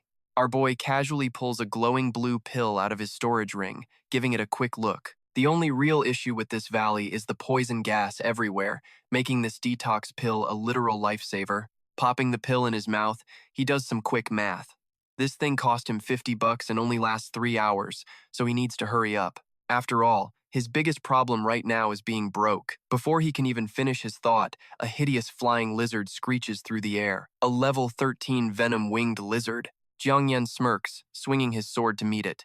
Been waiting for you, he says, as his blade flashes. Experience points start popping up plus 1.5%, plus 2.1, plus 2.7. Checking his progress bar, he nods in approval. Not bad at all. Just 3 monsters got him 2.7%. He strides deeper into the poison mist. These wild monsters are the real deal. Come on, send me some more. To maximize his time, his eyes flare with killer intent. It is time to speedrun these levels by activating his modification skill. Magic light explodes, transforming his ordinary steel sword into a broken cheat weapon, the Crimson Sword. Watch this. Jiang Yan leaps forward like a silent ghost as his personal hunting season officially begins. Charging straight into the snarling pack of beasts, he roars with pride. You pathetic monsters, better prepare to die. His razor-sharp blade cuts through everything like paper. Monsters fall left and right as he slaughters a massive swarm of lizards for huge experience, hitting level 16. Next, he dives straight into the thorny bushes, wiping out carnivorous plants. Collecting another massive burst of experience, Jiang Yan hits level 17. Next up, his sword flashes like lightning through a pack of bloated toad monsters, wiping them out for another huge experience dump. Boom, Jiang Yan reaches level 18. After clearing the battlefield, Jiang Yan flops onto a rock, chugging water. He is at level 18 now, with 8.9% progress. But looking at the massive pile of corpses, he sighs. He fought all the way in here and not a single magic crystal dropped. Annoyed, he clicks his tongue. Talk about terrible luck. Suddenly, a shocked voice calls out from right behind him. Did you seriously kill all of these yourself? Jiang Yan slowly turns his head around, his sharp eyes instantly recognizing the newcomer. It's Lu Yuan, the legendary S-rank awakener from Nanrong No. 1, High School No. 7. Memories of this heavy hitter flash through his mind. This is the Gale assassin, the wealthy heir of the prestigious Lu family in the city. Standing next to him is a cocky lackey, pointing his finger and yelling, "Hey, Master Yuan asked you a question. Are you deaf?" Jiangyan mentally rolls his eyes. Great, a total nobody riding on someone else's coattails. He slowly stands up, resting his sword on the ground with a cold expression. "If I didn't kill them, did you?" The lackey instantly loses his mind like a wild rooster. "You brat, how dare you talk to Master Yuan like that? Do you even know who he is?" Lu Yuan raises a hand to stop his lackey, staring down at Jiangyan with sheer arrogance. "I know who you are, Jiangyan." He offers a smirk. "Your skills aren't bad. Want to party up?" Instantly, Jiangyan throws his sword over his shoulder and walks away. No interest. "See ya." He knows exactly what this snake is planning. Trying to leech my experience without sharing the loot? Keep dreaming. Annoyed by the brutal rejection, the lackey snaps. "Master Yuan, why don't you let me teach him a lesson?" He grashes his teeth in anger. That punk is way too cocky. Lu Yuan's eyes grow dark, flashing with cold calculation. For a garbage dual-class awakener to walk all this way alone, he might actually have some real talent. He growls, telling him to wait. Next time they meet, he will let him make a move. The lackey cracks his knuckles with a nasty grin, promising to knock this trash dual-class kid's teeth right out. Meanwhile, deep inside another corner of the valley, Jiangyan continues his solo grind. "I only have one antidote pill left. Just need to hunt a few more miasma demon toads, hit level 19, and get out. This toxic mist is getting pretty thick." An hour passes by, and Jiangyan clicks his tongue in disappointment. Seriously, not a single rare mob in sight. Staring up at the murky green sky, he recalls a legend from his past life. Rumor says a crazy, powerful dragon beast lives in Poison Dragon Valley, but he hasn't seen a single trace of it yet. Suddenly, right when he lets his guard down, a massive black shadow shoots out of the fog, aiming straight for his head. With battle instincts literally wired into his blood, Jiangyan dodges backward and swings his sword upward. What the hell is this? A sneak attack. Clashing with that slimy, bizarre tentacle sends a heavy shockwave down his blade, forcing him to slide back several meters. Jiangyan opens his eyes wide in absolute shock, staring at his shining sword. The Thon Hong sword didn't even leave a scratch. His expression turns deadly serious. This thing's defense is just way too high. The very next second, a giant toad shadow leaps out, completely crushing the poison mist with insane pressure. The system screen flashes blood red, level 20 Miasma Toad King. A boss-class monster. Turns out this is the final boss of the area. A dangerous obstacle just became an opportunity. Jiangyan grins with pure greed finally. "I get to face a real boss monster. I'm taking your magic crystal today." And without even giving his prey a single second to react, the giant toad boss instantly triggers its giant tongue entanglement skill, shooting out a massive, spike-covered tongue like a flash of purple lightning. Jiangyan leaps backward to dodge, barely avoiding those heavy strikes.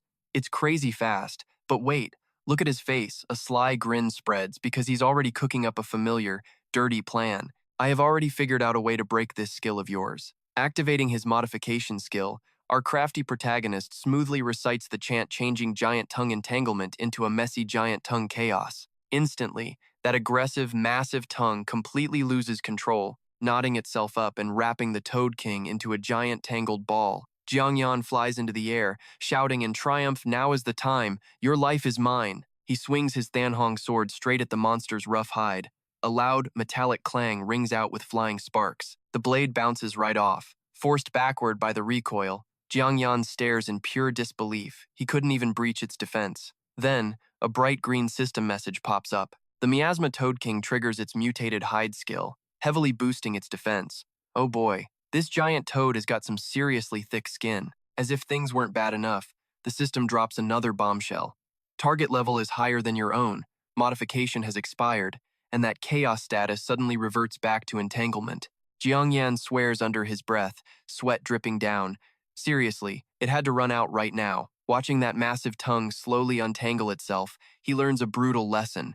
This is the exact drawback of using the modification skill on enemies when fighting higher-level targets. The duration gets insanely short. If luck isn't on your side, there's even a chance the modification fails completely. Having just escaped, the furious Toad King lunges forward with its smelly mouth open to swallow him whole. Its long tongue whips toward him like crazy, yet he just stands there, totally calm. There's no way to retreat. Jiangyan decides to go all in.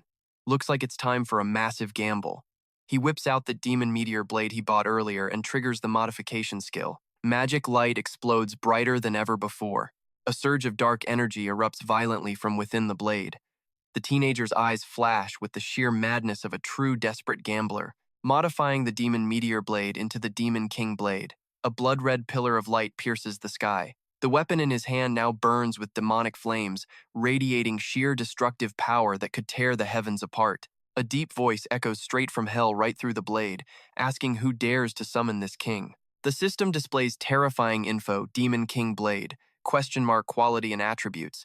It contains 1/10 of the consciousness of the 7th Demon King, Blood Spirit Ashura.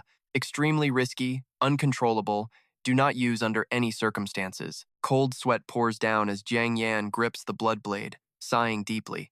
This modification has brought him a whole lot of trouble. He needs to finish off this Toad King fast.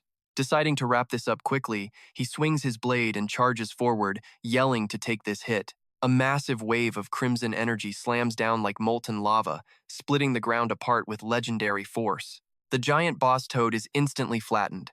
Jiang Yan falls to one knee, leaning on his blade, panting heavily. This high-tier weapon is absolutely devastating. Just one swing has completely drained every single ounce of his stamina. But the real danger is only just beginning. Oh man, this is getting bad. This Demon King blade is seriously out of control. It's starting to consume his own body. Glowing red veins creep up his arm like tree roots. Panting heavily, he desperately tries to turn the tables by activating his modification skill, but his body has hit its limit, and Jiang Yang collapses. Damn it, his stamina is completely gone.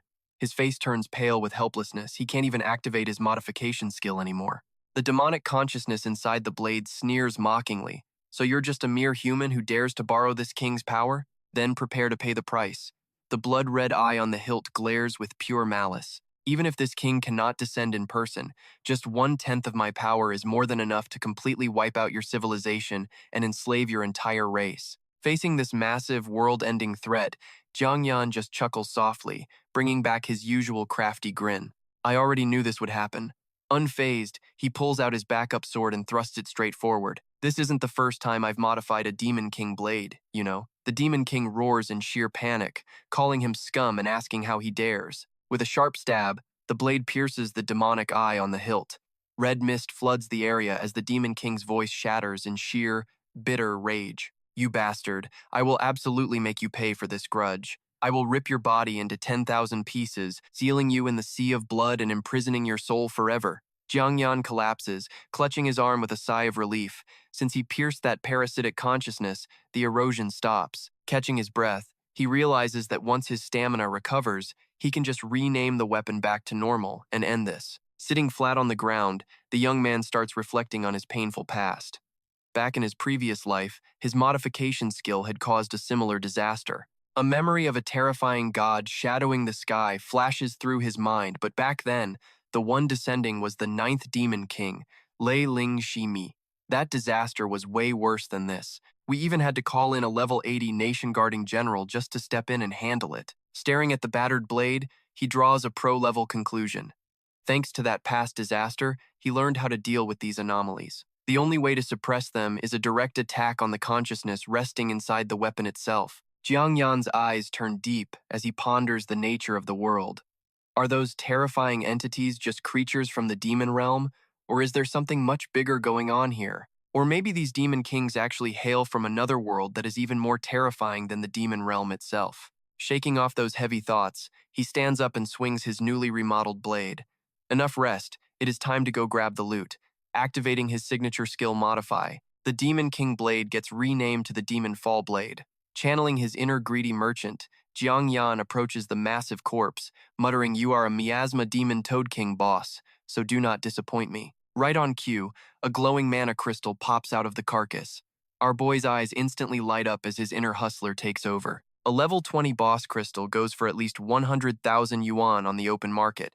He is totally hitting the jackpot. Leaving absolutely nothing behind, he uses his storage ring to vacuum up all the loot and the massive toad corpse. Plus all those monster corpses he just cleared out earlier, these are all premium grade materials. Selling this stuff will definitely bring in a fat stack of cash. A sneaky, scheming grin creeps onto our merchant's face. If he sells these through official markets, he will barely make a dime. Once he gets back to Nanrong City, he is going to dump everything on the black market to squeeze out maximum profit. The system panel flashes. announcing he defeated the Miasma Demon Toad King and an unidentified entity, rewarding him with massive experience.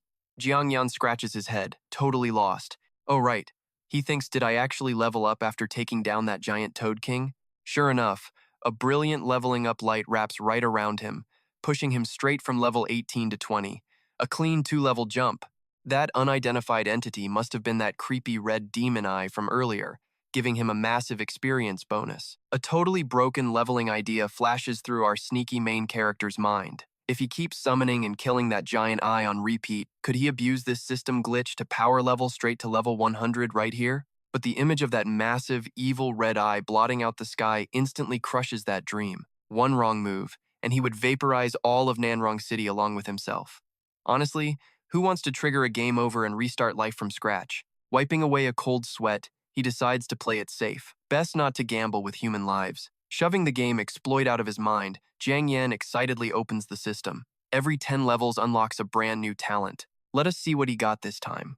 Reaching level 20 grants a dismantle effect, allowing him to break down items under level 10 to harvest various raw materials. There is a 10% chance to trigger a critical dismantle reward, which doubles the salvaged materials. Plus, he gets a new farming talent, Pest Immunity level 1. Activating this simple passive effect makes his crops completely immune to any nasty pests. A greedy, capitalist smirk creeps onto his face. These new skills are actually pretty sweet. Dismantling is literally a gold miner's absolute best friend for grinding cash. Proudly analyzing his biggest win, he realizes that Pest Immunity talent only needs a one-word tweak with his Modify skill to instantly transform into a godly damage immunity. Still, he keeps a level head as he dashes through the toxic mist. Even though a broken skill like damage immunity definitely comes with heavy restrictions, it is still the perfect trump card to save his skin in a pinch. Time to head back.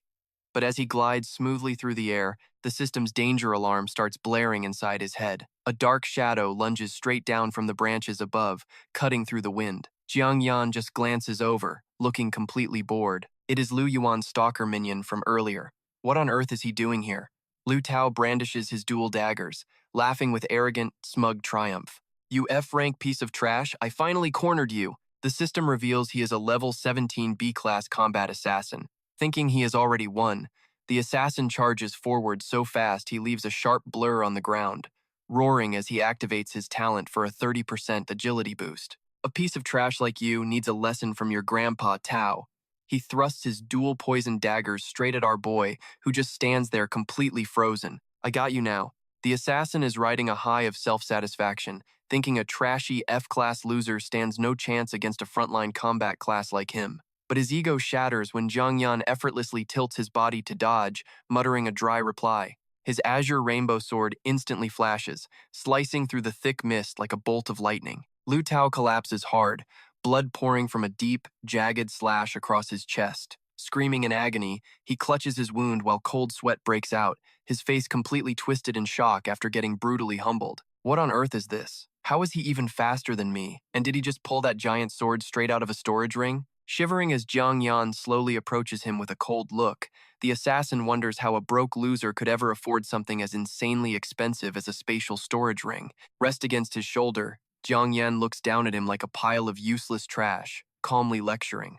Did you honestly think awakening a combat class automatically makes you some kind of invincible god? Hard training, stat boosts, combat instinct, and the level gap itself. All of those factors combined are what actually determine real power. He indifferently turns his back, realizing this guy is leagues below him. It might be slightly interesting if his master actually showed up himself. Mid-thought, Jiang Yan suddenly frowns as a sharp, murderous intent locks onto him. A hidden throwing dagger glowing with a toxic purple hue tears through the wind, flying right for his face. Lightning fast, he catches the deadly weapon right between two fingers. A smirk creeps onto his lips, speak of the devil, and he shall appear. Descending from above like a ghost, Lu Yuan crashes down, slamming a powerful kick right against the sword Jiang Yan just managed to raise in defense. Pressing his cold face close to the glowing blade, Lu Yuan smirks and growls, "Nice sword, certainly matches your attitude." Jiang Yan flashes a dangerous smile of his own, offering a sarcastic compliment right back, "Your weapons are not half bad either." The clash triggers a massive shockwave, sending both backflipping away to create some safe distance. Lu Yuan gets into a battle stance, his eyes burning with a wild competitive fire, He wants to see if this top-ranked rookie actually has the skills to back up the hype. Lu Yuan smirks, resting his blade on his shoulder with absolute, pure, trash-talking arrogance. So you don't respect my top spot, huh? He brags, throwing out a sketchy bet. Fighting for nothing is boring. Let's make this interesting. Whoever loses hands over their weapon, done. In a flash, Lu Yuan vanishes into a purple whirlwind. The S-tier Tempest Assassin activates his talent Gale Steps, drawing power from the storm to boost agility by 80%. Seeing easy prey, Jiang Yan grins and swings his sword to intercept. Guess I won't be polite about taking your blade then. My bank account is about to get a massive, much-needed cash injection. Lu Yuan charges forward at crazy speeds, roaring with wild pride. My class is literally built to outrun everyone. Speed is absolutely everything. Blade and sword clash violently, sparking bright shockwaves. Jiang Yan realizes his opponent's speed is completely ridiculous, a true S-tier combat class. Meanwhile, Lu Yuan's lackey cheers wildly from the sidelines. So cool. Crush him, boss win. Lu Yuan presses on, wearing a smug smirk. Too slow, you can't touch me. An F-tier class is trash at the end of the day. He builds up power, aiming a lethal strike straight at his head. This ends now. A splash of bright red blood sprays through the air. But wait, Jiang Yan just caught the blade with his bare hands. Got you. Jiang Yan whispers with a deadly grin, his sword slipping past defenses right to Lu Yuan's ribs. Game over. Lu Yuan's eyes go wide in shock. Sweating, he realizes the trap. This guy never cared about my speed. Feeling a chill for the first time, the young master grits his teeth. So this is the power of Nanrong's top rookie. Things are finally getting interesting. Lu Yuan spins, parrying instantly. He makes a split-second call, dropping his weapon entirely to push himself back to safety. If you are willing to trade blood, I'll sacrifice my weapon to survive. Jiang Yan looks up at his blood-stained sword, thoroughly amused. Impressive move. Kid, you actually threw away your blade? He offers an approving smile. Your real combat instinct is pretty solid. He points his sword at his unarmed opponent, dropping a sharp tease. But with no weapon left, how do you expect to fight me? The rich kid just taps his ring, drawing another gleaming blade. I love these short blades, so I keep 3 spares in my spatial ring just in case. Seeing this shameless flex, Jiang Yan's mouth twitches with slight envy. He almost forgot this kid is the young master of the elite Lu family. Sure, B-tier gear is insanely expensive, but to him it's pocket change. Honestly though, that trust fund wealth just makes a broke guy want to beat him more. Besides, beating down a spoiled rich kid is always deeply satisfying. Now watch this. Lu Yuan channels a massive swirl of purple wind magic around himself. You're the first person my age to witness this skill. Honestly, I thought I'd have to save it for that legendary Sword Saint kid. The system screen flashes. Tempest Cleave Level 1 unleashes a devastating wind blade that deals 150% attack damage. Once this skill hits Level 3, the skill undergoes a massive quality upgrade. He roars, swinging his blade to unleash a devastating crescent wave Tempest Slash. Jiang Yan rolls aside, narrowly dodging the razor-sharp wind blast as it literally cleaves a boulder in half. That is the raw power of a combat class. Every talent gives a massive stat boost. Sweat drips as he runs. This kid is an S-tier combat class on top of everything, making him completely ridiculously overpowered. But through the eyes of a true master, the weakness is instantly clear. His wind blades are noticeably slower than his close-range melee attacks. Spanning wide-area wind attacks like that must drain his stamina incredibly fast. Using the terrain, Jiang Yan slips into the dark forest, hiding his presence to wait for a single lethal opening. No way. I cannot show my real talent skill here. Having lost his target, Lu Yuan stands on high ground, weapon ready. He mutters with a cold, calculating grin, running away. Pretty smart move. Another violent storm of magic surges around the assassin, and he unleashes countless wind blades, utterly shredding the forest below. What are you going to do when there is nowhere left to hide? Trees collapse and dust clouds rise as deep slashes tear the ground apart. Once the smoke clears, Lu Yuan lands on the empty ground, scanning for any tiny movement. He frowns, a nervous drop of sweat rolling down his cheek. Suddenly, a dark shadow stretches across the ground behind him. With crazy fast reflexes, Lu Yuan spins around instantly to deliver a lethal strike. The sharp blade slices through a shadow. Got you. I see your silhouette. But the powerful blow hits a lifeless object, leaving the young master completely shocked. It is just a dead tree. The second Lu Yuan exposes a fatal opening, Jiang Yan glides down from above like a ghost. Cold steel stops against his neck as he smirks. Classic bait and switch. I win. At that moment, a bitter realization hits Lu Yuan. How could a mere F-tier class push him this far? Cold sweat pours as he sees the harsh truth this guy used the entire terrain. If he was an A-tier, how terrifying would he be? Gritting his teeth, he grips his hilt and lunges, clinging to his last bit of noble pride. Too bad for you. No matter how strong you are still just a garbage F-tier. While I am a premium S-tier combat class, instantly, a glowing purple wind barrier erupts to block the lethal strike. The system screen flashes Gale Shield activated. Lu Yuan roars, gritting his teeth to hold. There is no way I am losing to you this easily. Jiang Yan is slightly surprised, noting that this kid has already broken past level 20 and unlocked a life-saving talent skill. But a confident smile quickly returns to our slippery hero's face. He puts his weight into pressing the blade down. My steel sword is no joke either. You know, clang, sparks fly between the two rivals. Jiang Yan backs the young master into a corner, calling out that even with his turtle shell shield, he has no chance of blocking a monstrous strike like this. With a loud crack, the windshield shatters completely. Lu Yuan goes flying, slamming hard into a withered tree. Not letting him breathe, Jiang Yan casually approaches with his heavy sword, completely dominating the battlefield. He narrows his eyes, weighing his options. Should he just finish him off right here? But honestly, this fight is not a matter of life and death. Memories of his past life flash back, showing a bloody, heroic general, and besides, Lu Yuan is not actually a bad guy. In his past life, he led the Lu family to stand proud and fight off the invading beasts. Across from him, the young master of the Lu family clutches his chest, coughing up fresh blood. Bloodshot eyes show he refuses to accept defeat, growling that he is not done. He just wants him close for a windblade. Even with his energy completely drained, he is determined to heavily injure Jiang Yan. But the bitter pride of a golden boy still burns. How could an elite S-class awakened like him get completely wrecked and pushed to the absolute brink by a trash F-tier class? Looking down in total disbelief, he questions how a trashy F-tier class could ever grow this insanely strong. But no matter what, he tells himself that his S-class potential is still way higher. Before even nursing his bruised ego, Lu Yuan flinches, seeing the cold shadow of the massive sword looming overhead. He panics and raises his daggers to block. He thinks the final blow is coming, but wait, look at this. Instead of a devastating slash, Jiang Yan just casually offers him an open, empty hand. The young master is completely dumbfounded, a massive question mark popping up. Our MC just smiles warmly and reaches out. Saying they should call it a draw since he is super strong, Jiang Yan pulls him up.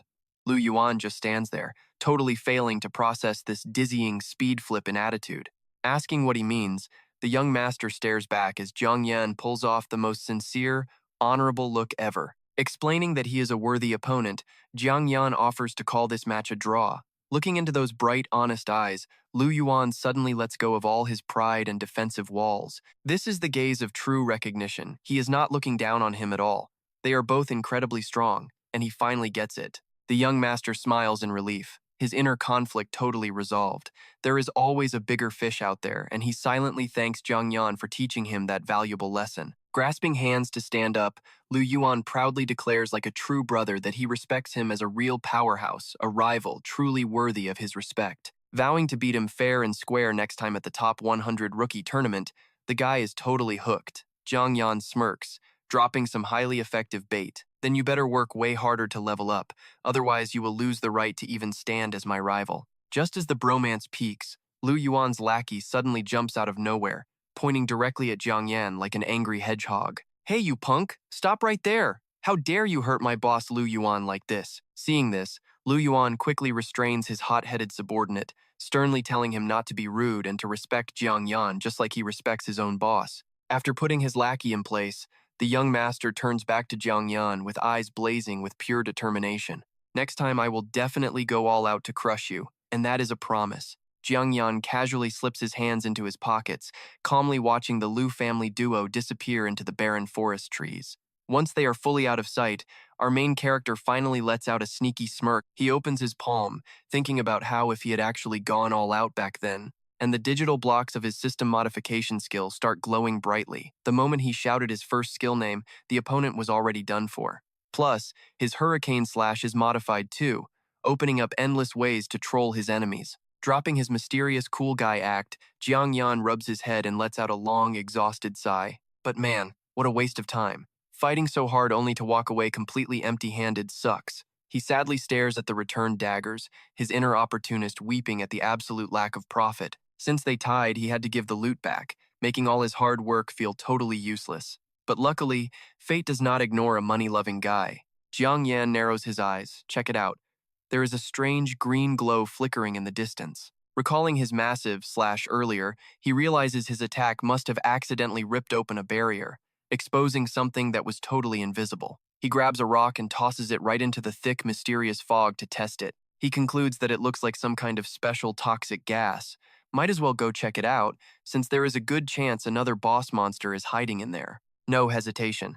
The system brings good news as his modification skill kicks in, changing damage immunity to poison immunity level 1. This gives him poison resistance equal to 1.5 times his level for 20 minutes. Fully buffed with high-tier poison armor, Jiang Yan struts forward in a green aura, feeling absolutely unstoppable. With this broken skill, he will not have to waste any money buying expensive antidotes for a very long time. Casually strolling up to the edge of the weird mist, he looks inside with intense curiosity, wondering what kind of crazy monster is hiding in this toxic fog. Stepping inside, a massive and creepy sight unfolds what looks like a giant lake filled with pure poison. His wild imagination immediately kicks in, dreaming of a massive grinding session. Is it possible that some legendary toxic dragon is sealed deep beneath this lake? To find out, he does not hesitate to dive straight into the toxic waters, but he is immediately hit with disappointment. Finding only useless tiny monsters down here, he starts complaining, but right at that moment, a massive dark shadow looms over, completely blocking his view in the murky water. A giant mouth full of razor-sharp teeth snaps open, ready to swallow him whole.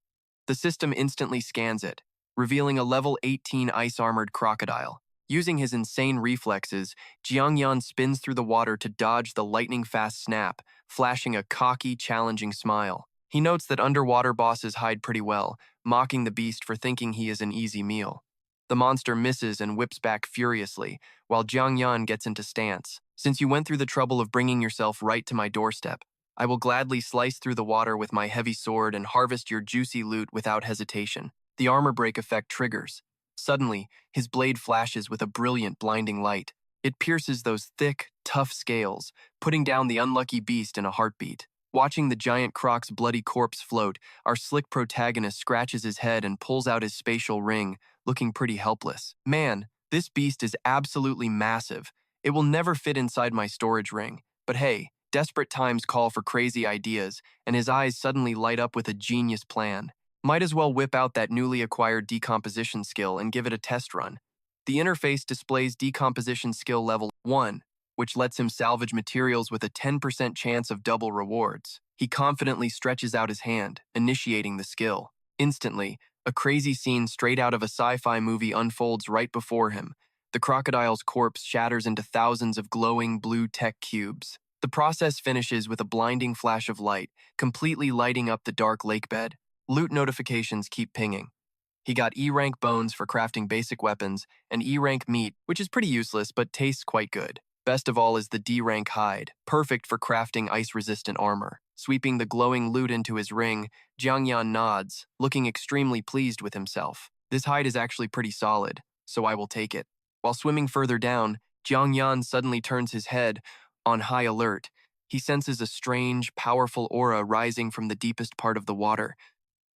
Staring at the eerie green light shining in the distance, he mutters to himself. He somehow swam right up to the source of this toxic mist without even realizing it. Since he has got that sweet poison resistance buff active, our boy decides to take a risk and dive straight down to see what is really lurking below. The deeper he goes, a massive cave glowing with eerie green light appears. Taking in the twisted surroundings, he can't help but marvel at how the heavy toxins have completely warped the underwater terrain. Did his crazy luck actually lead him to something insane? Now check this out. He lands on a sparkling, crystal-like lake bed choked with toxic fumes. Hiding behind a massive boulder, Jiang Yan gasps in absolute shock. What is this? Right in front of him, a giant monster is coiled up. The bright red system panel warns female poison dragon, level 43, adolescent stage. Our boy breaks into a cold sweat, unable to believe his eyes. A rare poison dragon still in her adolescent stage is already laying eggs? On top of that, she is already level 43. Gulping hard, he quickly starts weighing the risks and rewards. No wonder they call this species a legendary beast. Once she is fully grown, this dragon could easily reach level 70. His eyes lock onto the two glowing eggs behind the mother, and his greedy side instantly kicks in.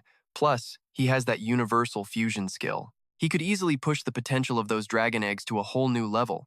Looking at the pile of bones scattered around, he makes up a hilarious excuse. All he needs to do is wait for the perfect moment to swipe them. Think of it as robbing the rich to feed the poor. Wait, scratch that. Let's call it avenging the poor souls who died here. But reality hits hard as the entire cave suddenly shakes, making the water rage violently. Startled, Jiangyan frantically looks around for the source. What is happening? Suddenly, a massive male poison dragon lands, his massive wings blotting out the lake bed. In his claws, he's carrying a fat wild boar to feed his wife. Our main character quickly shrinks back, sweating bullets and squeezing into the shadows with a completely speechless face. How on earth is there a male dragon camping here too? Realizing a 1 versus 2 fight is way too risky, he immediately nope outs and swims upward. This place is definitely not safe. He can't beat them right now. Just wait. Once he grinds some more levels and gets stronger, he'll be back for payback. Emerging from the smoking toxic lake, he stretches and takes a deep breath, eyes burning with sheer ambition. His ultimate target has become way clearer now. He smirks confidently, mapping out a flawless strategy. Step 1 is getting stronger, and Step 2 is swiping every single egg from that nest. In his mind, he's already flexing, riding a dragon proudly across the sky. Once that happens, who in Nanrong City would ever dare look down on him? Stepping onto the muddy shore and shaking the toxic water off, he quickly locks in on his next move. Alright, first up is taking these crocodile materials to the black market to score some quick cash. We cut to a rundown, messy apartment complex under a red sunset, home of Nanrong's underground black market. Walking among shady thugs on this bustling street, you and I are officially entering the city's notorious underground black market. Word of mouth says this place is protected by a level 60 Grandmaster, who is backed by an incredibly terrifying faction. He glances at the sharp swords and weapons sold along the road, calmly noting that as long as you don't cause massive trouble, the authorities will look the other way. That makes trading super convenient, but of course, it is also a perfect cover for countless dark crimes. Walking a bit further, he stops before a fancy door with a shiny, gold-plated sign. Jinyu Pavilion is the most reputable black market shop in his memory. Stepping inside, he is greeted by Yu, owner of Jinyu Pavilion. She's a stunning beauty with a killer body, casually puffing smoke from an elegant pipe. Near the counter, 2 sweaty hunters are desperately haggling. Come on, boss, can't you raise the price just a tiny bit? Getting these goods wasn't easy. Blowing a smooth smoke ring, Boss Tun shuts them down coldly, refusing to let them haggle. The price I gave is already the highest on this street. If you don't want to sell, feel free to leave. Having shooed off those annoying clients, Qin Yu's sharp eyes shift to Jiang Yan, raising an eyebrow in curiosity. A high schooler? Do you have items to sell too, kid? Glancing at his pretty shabby clothes, one of the hunters sneers. This little brat doesn't even have decent clothes to wear, so where on earth is he going to find anything valuable to sell? Annoyed, the big guy nearby steps up, pointing directly at his face. Kid, I suggest you scram right now before you get hurt. Don't waste our time. Threatened to his face, Jiang Yan doesn't even blink. He calmly raises his hand to show off his glowing ring, replying modestly that he doesn't have anything too grand. Seeing that familiar glow emit from the ring, the 2 hunters' eyes widen in shock. Boom, all that trash talk instantly vanishes. A spatial ring. How on earth does a little punk like him own something that ridiculously expensive? Loving how these loudmouth thugs are completely losing it, our boy stretches his hand out to dump his loot basically. This is all the stuff I have. The second he says that, a literal mountain of loot floods out from the ring, filling the entire room with glowing tags from frost-armored crocodile bones, toxic bone crocodile scales, and even frost-armored crocodile hide. Those 2 cocky hunters are absolutely speechless, their jaws literally hitting the floor in total shock at this massive pile of loot, and even the gorgeous, super experienced shop owner Qin Yu cannot hide her absolute disbelief as her beautiful eyes go wide. She is thinking, how does he actually have frost-armored crocodile hide? Did this kid actually dive straight into the deadly core of the Poison Valley? But wait, our boy Jiang Yan is not even done flexing yet. He casually reaches out his hand and summons a glowing purple crystal. Oh right, he says. Almost forgot I still have this thing. That crystal appears, and those 2 thugs immediately freak out, clutching their heads like they saw a ghost. That is a magic crystal, a real-life magic crystal. Oh my god. Absolute shock flashes deep in Chin Yu's eyes as she stares at this mysterious kid, wondering what kind of monster he actually is under that casual face. Ignoring everyone standing there like literal statues, Jiang Yan just flashes a polite smile. Hey boss, do me a favor and total this up. How much is all this worth? He waves the magic crystal right in front of those sweating, drooling thugs, giving them a pretty smug smile while rushing the shop owner. Please hurry up. I really do not want to delay the super important business of these two big bosses here. Yes, he is throwing their own cocky words right back in their faces. You gotta love this kid's attitude. He is literally repeating their exact words to make them look like complete clowns. Right away, Chin Yu gets back to business, doing some quick math to give him the final number. Okay, your materials are 78,500 plus 150,000 for the crystal, making it 228,500 in total. With zero hesitation, she slides a fancy tray forward. All of your cash is loaded on this card. Clean and fast, just how he likes it. Jiang Yan takes the card, totally loving her style. Business with you is pretty awesome, boss. Seeing his massive potential, Chin Yu gives him a pretty charming smile and slips him another card. Consider this gold card your VIP pass to Jinyu Pavilion. Next time you bring a magic crystal, I will boost your payout by 10%. Mutual benefits. Our boy stands right up to lock this deal. Well, I will gladly accept your kind offer then. Chin Yu walks off with everyone staring in total awe while he quietly rates his new business partner. She is quite Xia and knows how to treat people right, exactly why I chose to do business with her. Heading out, he smirks, knowing he made an absolute killer impression. VIP card and special priority treatment? Yeah, she definitely sees my massive potential. Stepping out of the fancy Jinyu Pavilion, he leaves that luxury behind. Jiang Yan strolls alone through the crowded city streets, acting completely chill. But back in the shadows, those two salty hunters are puffing on their cigarettes, their greedy eyes locked onto their target. Hands in his pockets, walking like a boss, he starts dropping some internal wisdom. When you have real power, you get welcomed literally anywhere. Looking up at the glowing skyscrapers, the fire of his ambition burns hotter than ever. If you want that crazy government paycheck and wish to climb the rankings, having overwhelming strength is pretty much a must. Back in a dark alley, one thug tosses his cigarette and chuckles. Hey, big bro, looks like we are hitting a massive jackpot today. Meanwhile, Jiang Yan is busy planning his shopping spree now that he is loaded. He definitely needs to buy some solid gear. Looking at his current setup, having only 2 weapons feels a bit unsafe, but then he suddenly smirks, realizing he has got some tailing company. Well, look at that, he is already a target. And here is where he plays them, stepping into a dark alley because this whole thing is going exactly as he planned. Flashing a pretty savage smirk, he senses the metallic smell of blood on them. Remembering those 2 thugs from Jinyu Pavilion, Jiang Yan immediately figures out who they are. Those guys are unregistered black market trash, and he would bet everything that the gear in those sacks on their backs is completely stolen. Stopping right in front of a dirty dead end, he calmly drops his final verdict. Putting these guys down is basically doing public service. Right on cue, the 2 thugs step out of the dark, laughing like they already won. This little punk picked the perfect grave, and his family won't even find his bones. But their massive size does not mean trash when their target is just standing there with folded arms, completely unbothered. Jiang Yan slowly turns around, dropping a line that completely kills their hype. You guys took way too long.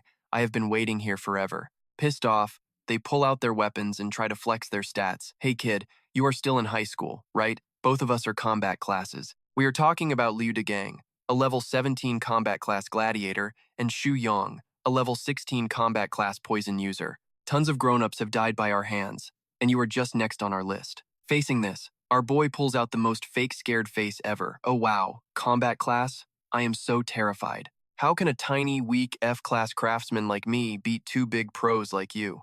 Seeing this sarcastic act, the angry sidekick points at him. Hey punk, your face does not look scared at all. Big bro, he is totally mocking us. Jiang Yan just grins and confirms it.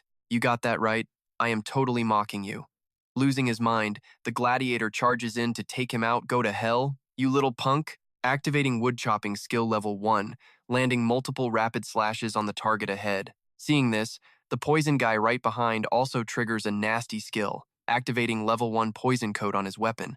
But these idiots have absolutely no idea who they are dealing with. Jiang Yan raises a glowing finger, whispering like a grim reaper. Since my reincarnation, this is the first time I am using my modification skill on actual humans. And instantly, the system registers a pretty hilarious modification. Skill level up. Passive healing is now Tier 1, restoring 1 HP every single hour. Talk about a super valuable skill. Meanwhile, forced to trigger his bizarre modified skill, that gladiator completely loses his mind, hacking his own arm to a bloody pulp. He screams and cries like a baby. What the hell is going on? My hand just won't stop attacking. Jiang Yan casually brushes off his hands, totally done. Meanwhile, the system screen flashes a hilarious update. Tier 1 poison has now been flipped to a consumable, giving him instant detoxification. The poison user coughs violently as the toxins spread, turning his face green. He screams in agonizing pain. Why on earth did I just poison myself? Jiang Yan strolls over, all wrapped up. Now it is my turn, he tells himself. Standing tall with his shining blade, he coldly looks down and questions the two defeated thugs. You two must have robbed and killed plenty of innocent people, right? One clean, effortless / finishes them both. He casually delivers his final judgment. Consider this your karma. Down in the pool of blood, a wanted poster appears, revealing B-tier fugitives named Liu Degong and Xu Yong. Picking up the paper, the guy cannot help but laugh. You guys actually carry around your own wanted posters? He throws the paper away without a second thought. There is no way I am touching dirty blood money from scum like you. That cool bounty reward is pretty much useless to me. But his eyes suddenly light up when he spots something actually useful on them. Turns out these guys had one decent piece of gear he can actually use. The gear details pop up.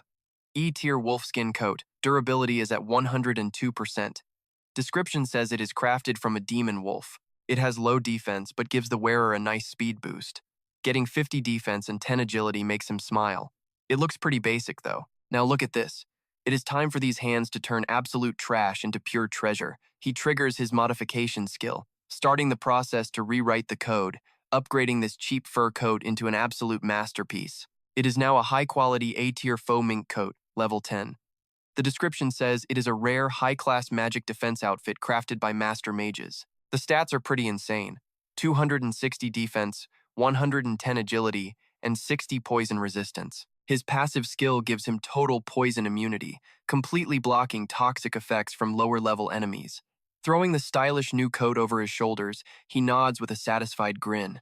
For real, pushing a basic item toward legendary tier always brings some pretty wild, unexpected upgrades to the table. Staring at the softly glowing pattern on the back, he mutters that it is the mark of a toxic pheasant. While it is not exactly a top-tier premium design, it still looks pretty clean. Thinking about his family back home, his eyes suddenly soften with warmth. I will bring this jacket back as a surprise gift for my little sister. Plus, the college entrance exams are right around the corner. Standing under the alley lights, he confidently declares that this time, it is his turn. Jiang Yan is about to shock the entire world. Meanwhile, inside a cozy little house nearby, his little sister is studying hard at the dining table, muttering worries about her brother. What if Jiang Yan actually hunts down the 4 highest-level beasts to form a pact? The door swings open, and Jiang Yan pokes his head in carrying a ton of shopping bags.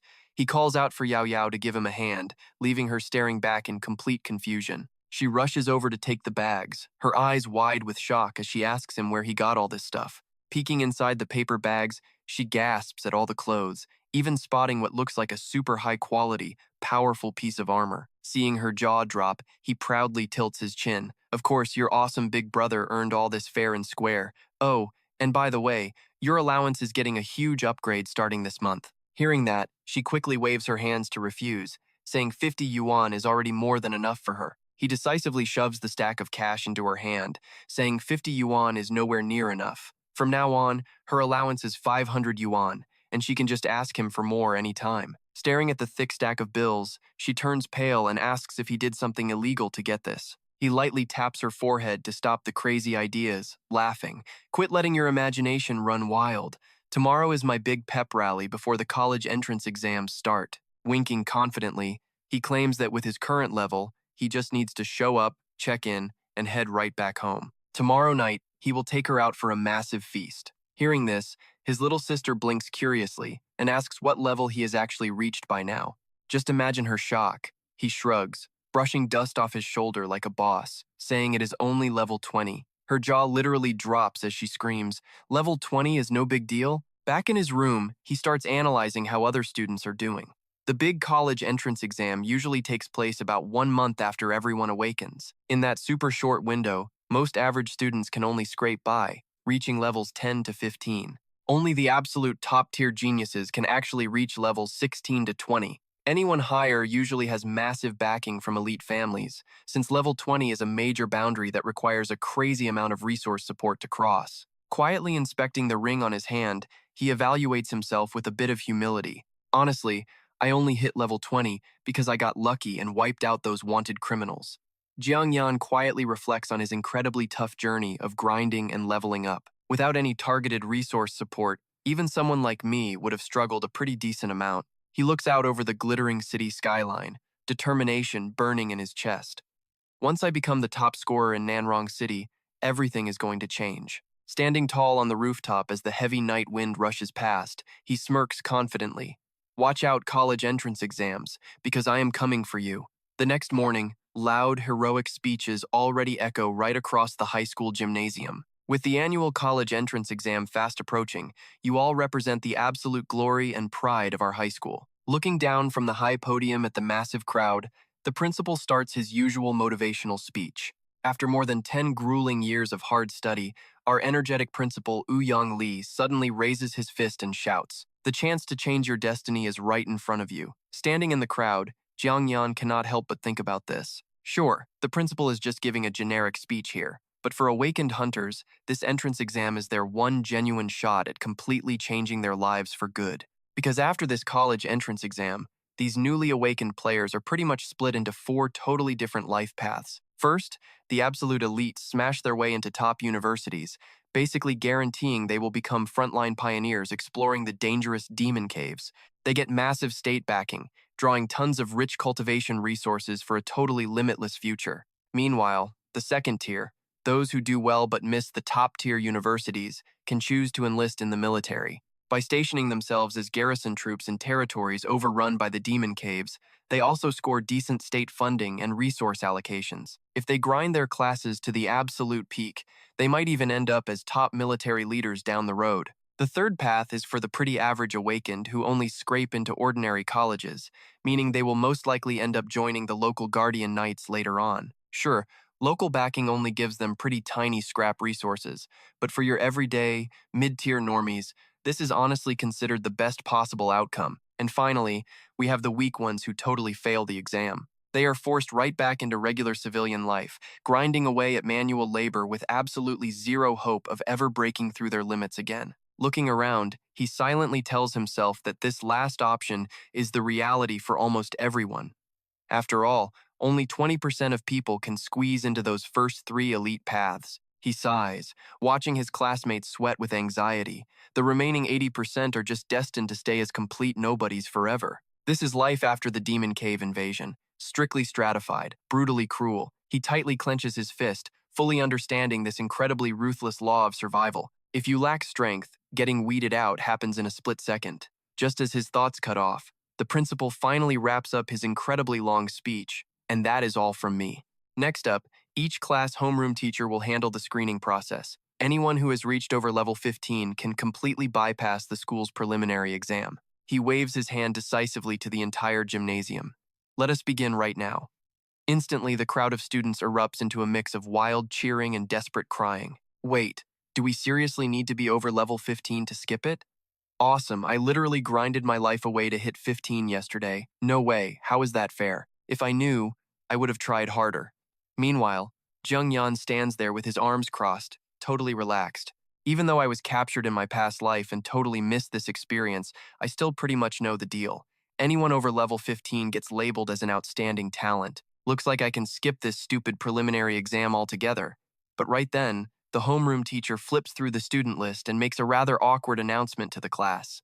Our class has 5 students who reached over level 15, but unfortunately, only 4 of them are exempted from taking the exam. Adjusting his glasses, the teacher looks right at Jiang Yan. Jiang Yan, even though you surpassed level 15, he sighs softly to explain the reason. You still have to take the preliminary school exam because you are non-combat and your class is only F rank. The classmates nearby instantly lock their awkward stares onto him, whispering among themselves. He still has to take the prelims even at level 15. Is this the harsh reality for the trashiest F-rank class? Poor guy, if he had just awakened a combat class, things would be so different. Hearing that, a smug bully standing nearby scoffs in pure disgust. Well, Well, this is exactly the kind of trash treatment a useless F-rank garbage loser actually deserves. To ease the tension, the teacher walks over and pats Jiang Yan on the shoulder. Do not be discouraged. I know you are highly talented, but this is the school's final decision. There is really nothing I can do here. But unlike everyone else panicking, Jiang Yan just keeps a pretty calm smile on his face. I got it, teacher. I will just take the prelims then. Seeing his completely careless attitude, that smug jerk from earlier grumbles furiously in his head. How can that brat still be so damn relaxed? Oomph. Everyone knows you are strong, so we are all going to team up and kick you out of this game early. The referee blows the whistle, decisively signaling the start of the elimination round. The arena instantly boots up as they announce the school's preliminary exam has officially begun. The preliminary exam is basically an internal screening for all high schools before the real college entrance exam. The system randomly throws 10 awakened players below level 15 into one massive, chaotic free-for-all battle. Get ready, because this is pure survival of the fittest.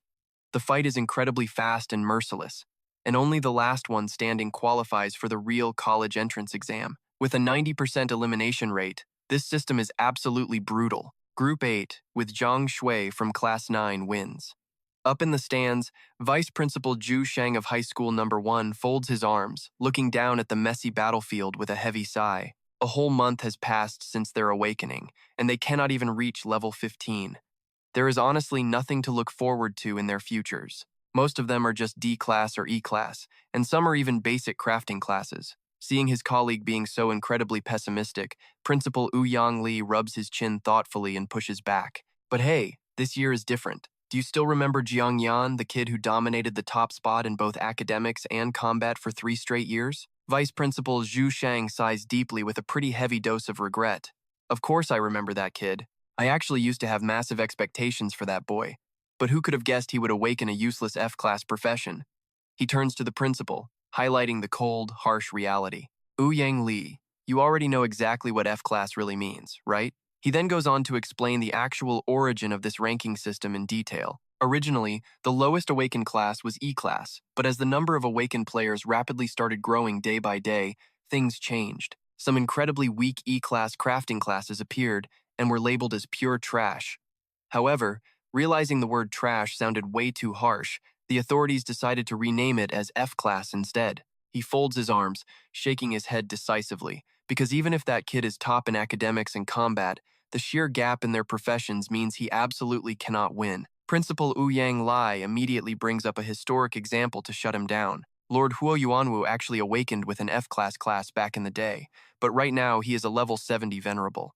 Never look down on anyone, especially a seriously hard-working kid like Jiang Yan. Right then, the speakers roar across the arena, announcing the next round. Group 17, prepare to enter the stage. Jiang Yan, Ma Feng, He Yuqing. 10 students quickly march onto the battleground, taking their spots and squaring up to fight. Jiang Yan just smirks, thinking about that sweet promise he made to his little sister. It's finally his turn to shine. He promised to treat his sister to a killer meal, so he has zero time to waste on these losers. Across the arena, 2 rivals are sweating and whispering that he is Jiang Yan, the top dog in both exams and combat for 3 straight years, and his level is 20, which is way higher than theirs. The other guy acts sneaky, whispering that the genius only awakened some useless F-rank trash profession. He might be weak, so let's gang up on him first and fight each other later. But check this out, hearing their trash plan. Jiang Yan just lets out this insanely smug laugh. Perfect, he says, because he's in a rush, so all 9 of them should just come at him at once. Triggered by the disrespect, they snap, flash their shining status windows, and charge right at him. They scream that they are all battle classes as their glowing profession panels light up the arena. Warriors, spearmen, archers, they all swing their gear as one arrogant dude screams his lungs out. He yells to show this F-rank trash that class differences cannot be bridged by mere hard work. Up in the stands, Vice Principal Zhu Shang is glued to the fight, telling Ouyang Li to just watch. Facing the rushing mob, Jiang Yan casually raises his hand to summon his sharp weapon. Their gear is just straight-up garbage, but the loot he grinded from Poison Dragon Valley got him a seriously decent sword. The sight of this treasure makes the school heads gasp about a space ring.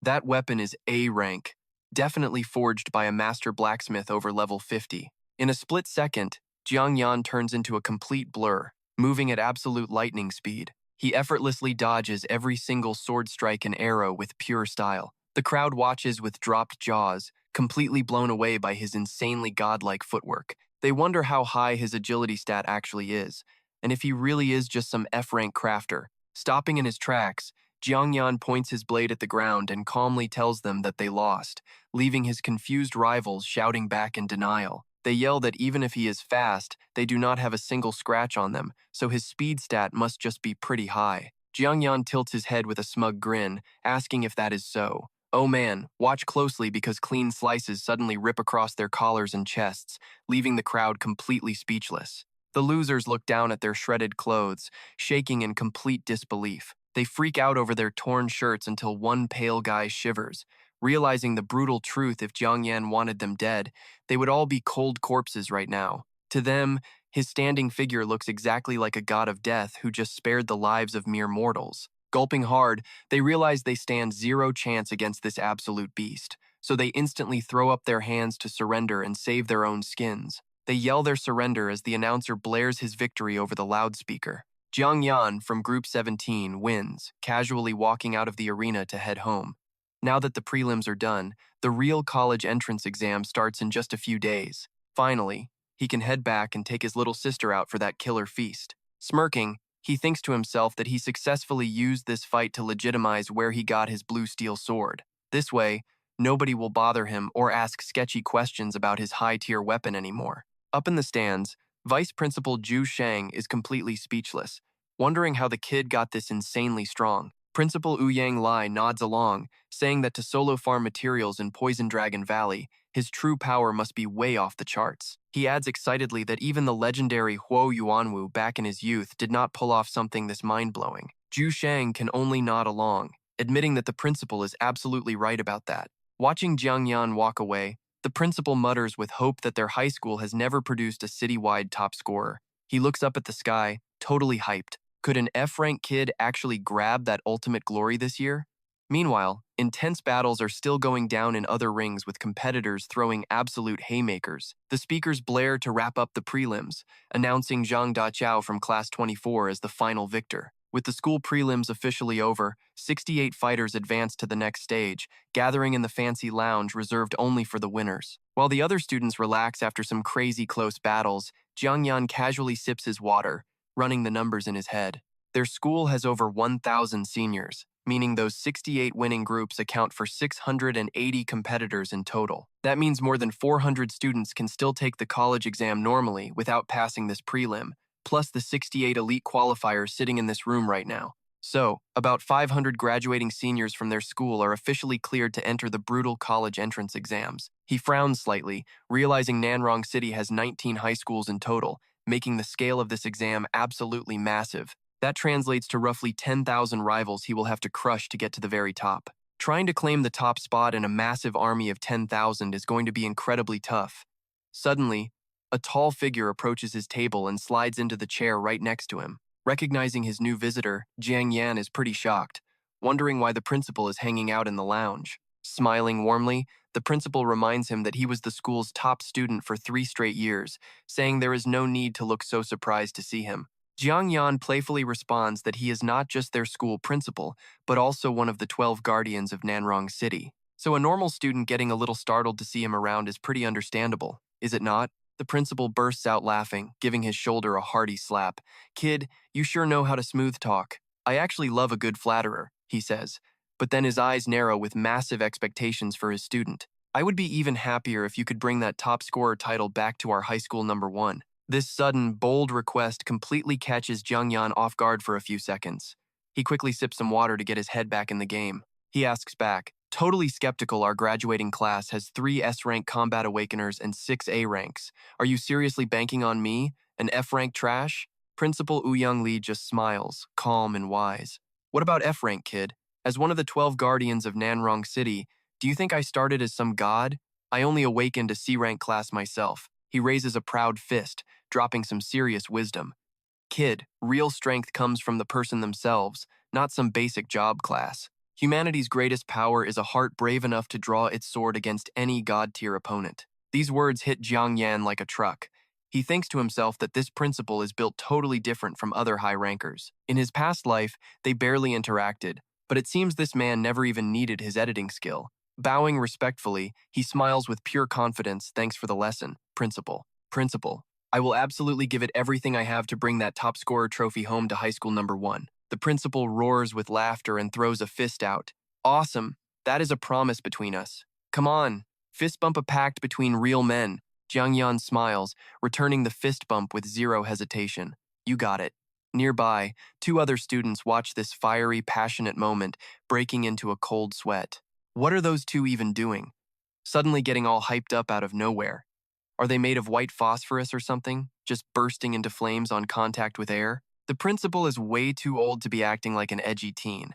No wonder high school number 1 has not produced a top scorer in years. And look at this, night falls, and the shopping district is absolutely lit. Jiang Yan is taking Yao Yao out, promising a killer meal. Since the college entrance exam officially kicks off tomorrow, the siblings absolutely have to spoil themselves with a legendary feast tonight. Ever since their parents passed away, they have been scraping by on a tight budget.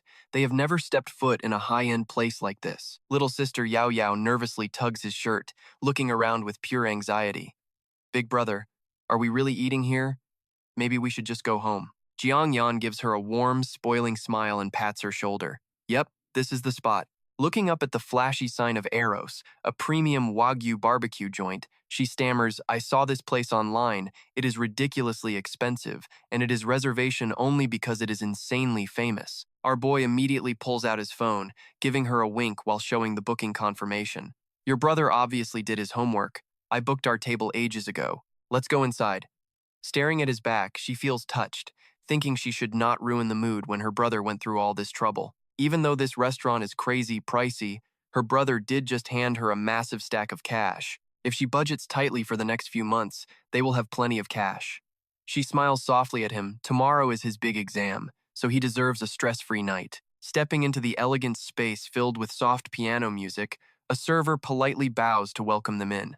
Welcome. Have a wonderful evening. Would you 2 like to order a la carte or try one of our recommended set menus? Jiang Yan acts like a total pro, skipping the menu entirely. Just bring a set menu C. I know those are the absolute best signature dishes you guys have. The server smiles brightly, writing it down. Understood. Please wait a moment, she says, quietly sizing up the siblings. They look pretty simple, but they are actually big spenders. The moment the server leaves, Yao Yao leans in, completely panicking as she whispers, Brother, is set menu C that insanely expensive one worth $29.80? Our boy just takes a sip of water, chuckling as he nods. That is the one. If there is anything else you want to try, just go ahead and order whatever you like. Hearing the word expensive, Yao Yao turns completely pale, breaking into a sweat. Order more? That 29.80 yuan is 10 months of living expenses. Did my brother do something illegal to get rich? Before she can even process this, a loud, obnoxious shout echoes across the room, completely ruining the restaurant's quiet vibe. Hey, so I cannot eat here just because I did not reserve? 3 punk students are blocking the entrance, looking totally rowdy. The loudmouth is named Wang Zhou, a C-rank combat class user from year 12, class 16 at high school number 7 in Nanrong. He arrogantly barks, I have my big exam tomorrow, so get me a table right now. The server cowers and politely explains that they only serve reservations. The thug keeps aggressively pointing fingers, quit talking trash. Find us a table now, or I will trash this whole joint. Watching this ugly scene, Yao Yao nervously whispers, Brother, the server who helped us is getting harassed. Watch this. Jiang Yan glances over, his face darkening with a dangerously cold aura. He coldly mutters a mocking remark, Are all the seniors at high school number 7 absolute trash? The thugs hear this and immediately lose their minds, pushing past the server to charge at his table. What did you say, kid? Say it again? The leader stomps over. Recognizing the face, he sneers well. Look who we have here. If it isn't high school number 1's famous F-rank trash, Jiang Yan. He leans down, dropping a smug threat right in his face. Kid, F-ranks are rare in Nanrong. Want to see if a C-rank combat fist is harder than your face? In response, Jiang Yan splashes his water directly into Wang Zhou's face. Oops, my hand slipped. Humiliated in public like this, Wang Zhou completely loses his mind in pure rage. He instantly activates his rank C long-armed demonic ape class. It is a beast type, using level 1 semi-beastification to double his arm strength. Veins pop as he growls. You dared to splash water on me, so now I am going to smash your face in. Seeing the thug throw a massive punch right at their table, his little sister Yao Yao panics and screams, "Brother, watch out!" Right as that rock-sized fist is about to slam down, another hand reaches from behind and grabs it cold, leaving everyone completely shocked. The guy who stopped it frowns and yells out, "Wang Zhou, what the hell are you doing?" Recognizing the newcomer, Wang Zhou turns pale, sweating bullets as he stammers, "Brother Dao, why are you here?" His goons stand frozen in absolute shock, recognizing Lu Tao, a rank B combat class user and a beast ranked in the school top 50. Thinking his boss is backing him up, Wang Zhou quickly makes excuses, claiming he is just teaching this rank F trash from high school number 1 a lesson. "Do not worry about this, brother. I will handle this trash right now." Before he can even finish the sentence, a furious Lu Tao slaps his stupid lackey across the face, knocking the whole gang down.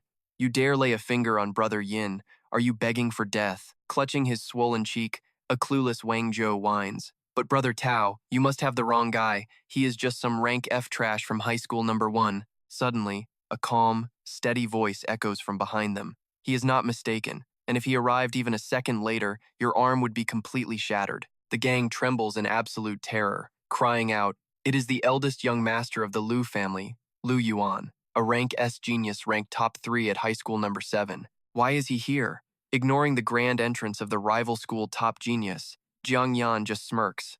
"What a coincidence, little Yuan."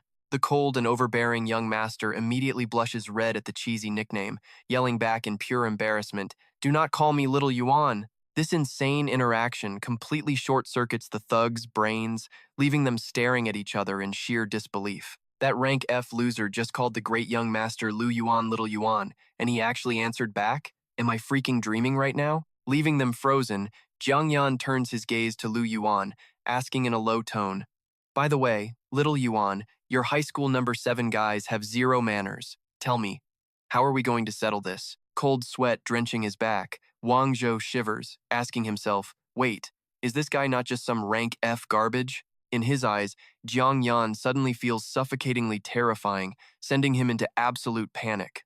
What on earth is happening?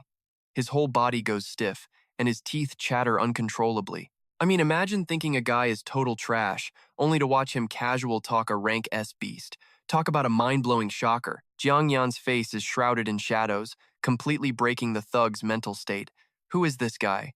Looking at the pathetic losers, Jiang Yan just sighs, leaning back in his chair. He crosses his legs lazily and gives his final verdict, "Whatever, I do not have energy to waste on you. Apologize to the waitress and get lost." Snatching at this lifeline, the punks immediately bow 90 degrees in pure obedience, shouting together, "Yes, right away, Boss Jiang."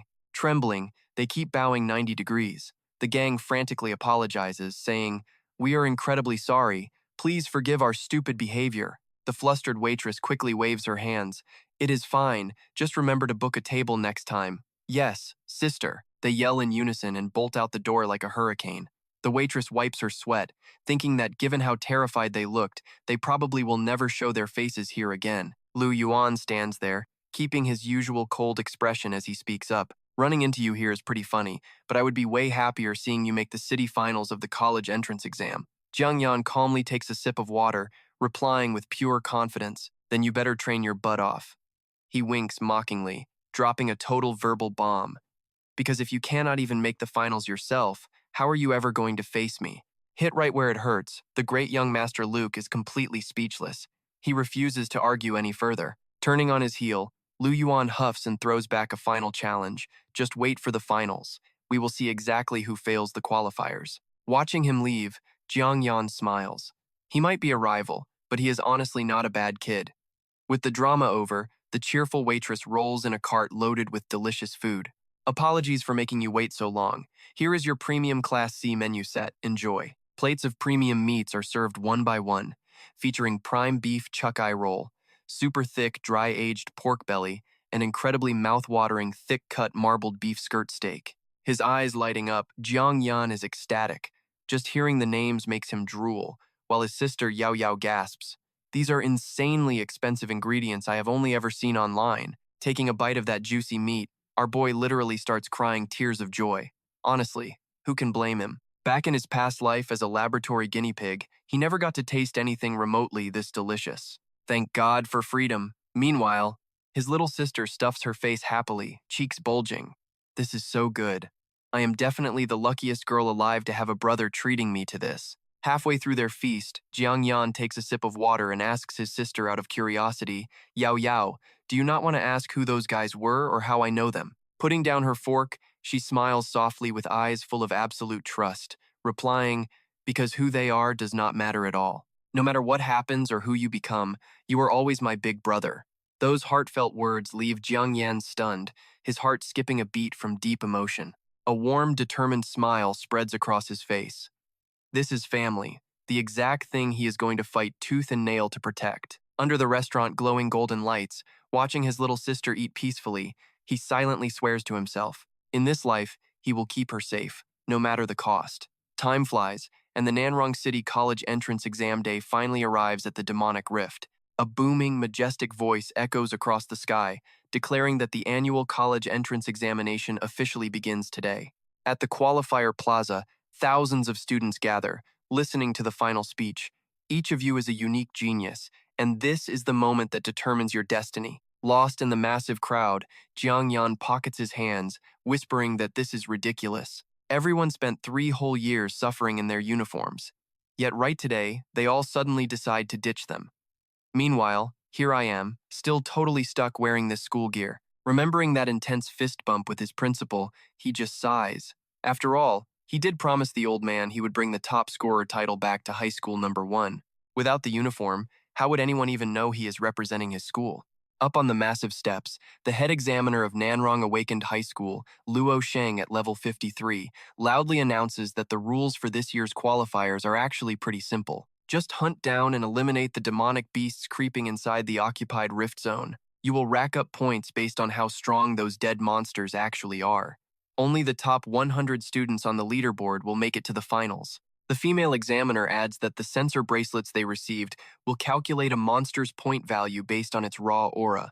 You all have a strict time limit of exactly 6 hours. Picking your targets wisely is going to be a pretty massive part of your overall survival strategy. Gesturing toward the massive energy gate piercing the sky, she yells out, so, I wish you all the best of luck on this brutal battlefield. The glowing gate bursts open as the countdown timer ticks down from 5:59:59. Check this out. Thousands of hyped students immediately charge in like a swarm of angry hornets. Screams of hype echo everywhere as kids yell to push forward because they are definitely making the top 100.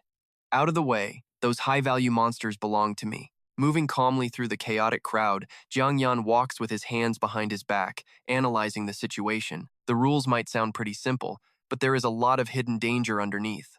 A complete map of the area flashes in his head. First off, this specific rift zone they chose for the exam is the ultimate testing ground. Inside this dark demonic forest, the average monster levels fluctuate anywhere between 15 and 25. He quickly keeps mapping out his next tactical moves. Unlike the toxic Dragon Valley, there are no insanely overpowered boss monsters lurking around to instantly wipe everyone out. Plus, the sheer variety of beasts means their individual power scales differ pretty wildly, making this the absolute perfect arena to test what these young students are truly made of. While thinking, he casually walks right through the glowing, bright blue wall of raw energy. Instantly, the dark demonic forest completely surrounds him, drowning the area under a swirling, eerie green sky. Staring at the protective barrier energy orbs floating all over the woods, he realizes these are the leftover active skills from the absolute strongest guardian protectors of Nanrong. They are set up here just to keep the high-level beasts from getting too close. After all, this is just a college entrance exam, so they would never actually gamble with the kids' lives. Jiang Yan lets out a pretty cocky smirk. In my past life, I might not have taken this exam, but I basically lived in this zone while the top-tier players helped me grind levels. So I know every single corner of this place. Suddenly, a guy nearby starts shouting to the crowd, the rules do not forbid party play. So is anyone down to form a hunting squad? Sure, we have to split the points, but our clearing speed will be way faster. His logical offer immediately gets a massive, hyped response from the players around him. Level 17 Shield Warrior here. I can be the main tank. Count me in too. I am a level 16 healer, supporting from the backline.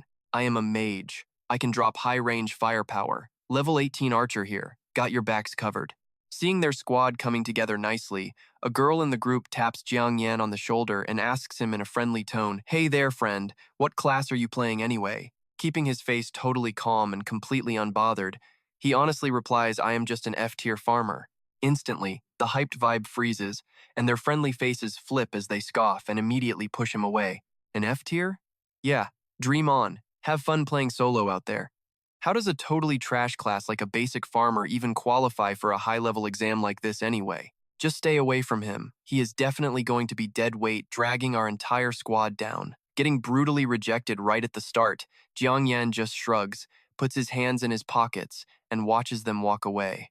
Well, being known as an F-tier trash class means you get tossed aside pretty fast, but honestly, I am starting to get used to it. His eyes suddenly flash with a dangerous sharpness, a smug smile creeping onto his face. Besides, we all know that flipping the script and slapping everyone in the face is exactly how this guy rolls. A blinding beam of light explodes in the sky, signaling the official start of the hunt. Holding a glowing blue sword in his hand, Jiang Yan stands like a total boss on a rocky cliff, whispering to himself that the name Jiang Yan will become a legend in this exam. Meanwhile, inside the Nanrong exam observation room, a massive crowd of officials is glued to the screens, watching the leaderboard of the 9th college entrance exams. High school number 3 principal Zhang Zhendong folds his hands calmly, laughing that he simply cannot wait to see how brutal today's competition is going to get. The gap between first and second place over the last few years has been incredibly razor thin. Sitting right next to him, high school number 7, Principal Sima Ling proudly strokes his beard and nods along.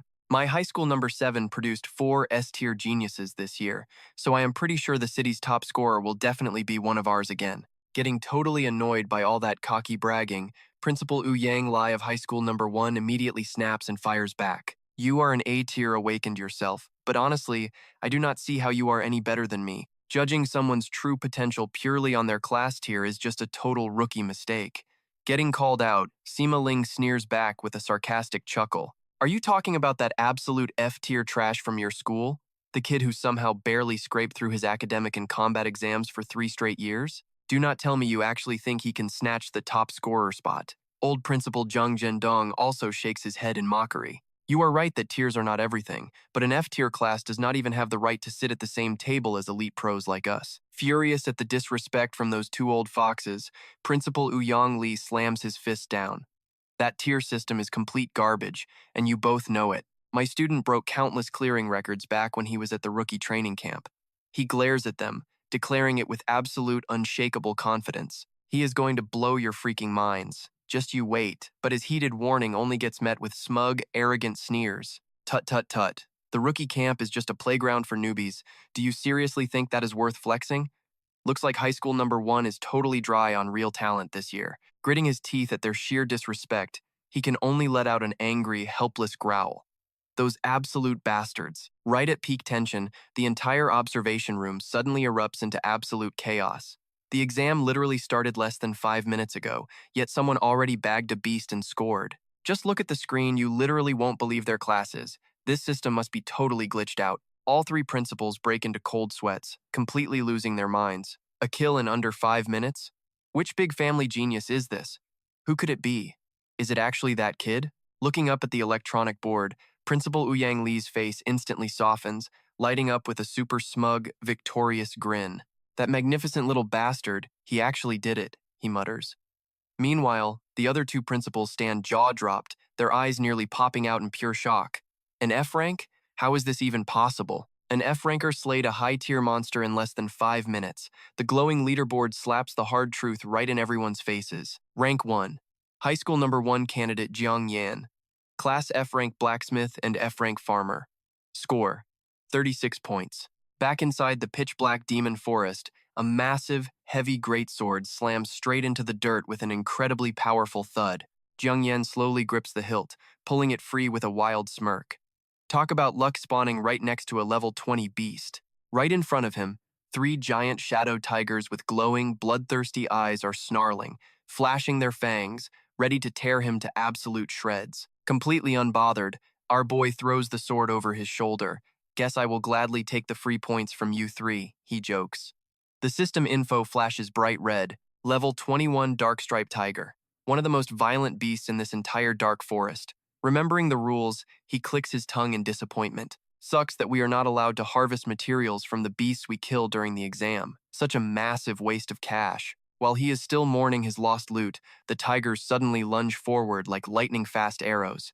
Jiangyan cleanly spins, swinging his greatsword to counter. For any normal student taking this exam, trying to fight off an entire pack of beasts like this is pure suicide, basically the same as trying to solo a top-tier raid boss. Slicing through the air with deadly, swirling sword strikes, he confidently flexes his overwhelming power. But to me, these things are basically just training dummies. A sharp smirk plays on his lips as he schemes. After all, even the wealthiest families in Nanrong City would struggle to get their hands on premium gear like this blue steel sword and unicorn leather cloak. One tiger collapses, and the system notification starts spamming him. Level 20 Dark Stripe Tiger defeated, gained 900 EXP. Your wristband alerts you, gained 36 points. Suddenly, another tiger roars as a glowing buff activates, giving it 15% extra speed and 15% extra power. Seeing the buffed-up beast charge, Jiangyan's smirk gets downright devilish. "Oh, you just walked right into my trap," he laughs. But check this out, he snaps his fingers to activate his insane cheat code, completely rewriting the game rules. Activating modification skill, changing Tiger Vigor into Tiger Weakness. Now, its agility drops by 1%, and its strength drops by 1%. Just as the aggressive tiger pounces, it abruptly freezes in sheer confusion, as its power suddenly takes a massive, devastating nosedive. The ultimate shock of realizing its own skill backfired and weakened itself leaves it wide open for a final, fatal blow. Jiangyan cleaves right through it. The system pops up with good news. Level 21 Tiger defeated, gained 950 XP and 36 points. Seeing its two packmates brutally slaughtered in the blink of an eye, the last tiger panics, tucks its tail, and bolts for its life. Letting out a cold, killer smirk, Jiangyan mutters. Running away now? He hurls his giant sword forward like a javelin, coldly adding, "Sorry, but it is way too late for that." The sword strikes like lightning, piercing through thick hide and pinning the unfortunate beast flat against the cold ground. He casually pulls the sword out of the corpse. Pocketing another 900 XP and 36 points, he decides it is time to push deeper into the forest.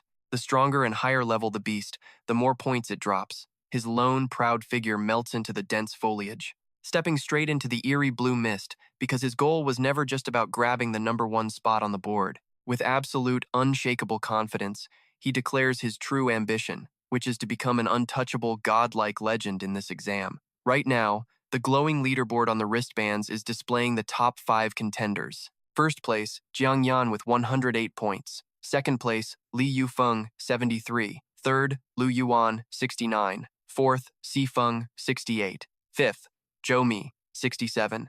In another part of the forest, Zhao Ao, a salty level 19 B-rank swift swordsman from high school number 3, glares furiously at the rankings. How on earth did an F-rank piece of trash sneak into the top 10? And how does he have the nerve to rank higher than our boss, Yufeng? The level 17 C-rank twin brothers, Shu Long and Shu Li, bitterly chime in. Boss Yufeng is literally an S-rank sword saint. There is zero chance he loses to an F-rank loser. Exactly. That trash-tier kid must be cheating his way to the top somehow. Zhao Ao rubs his chin, a sinister, plotting smile spreading across his face. If that punk wants to play dirty, why don't we show him how it is actually done? The twins instantly high-five, their eyes gleaming with cold cruelty. Now that sounds like an absolute plan, they grin. This year's top spot belongs to Boss Yufeng from high school number 3, absolutely no one else. Meanwhile, back with our main character, a massive three-eyed blue forest ox crashes down, heavily shaking the entire ground. Getting the alert for defeating a level 23-eyed forest ox, earning 800 EXP and 28 points, Jiangyan sighs with a heavy frown. Strange, the deeper I go, the fewer strong monsters I actually run into. Suddenly, a slow, sarcastic clapping echoes from behind, followed by an incredibly fake compliment. Unbelievable.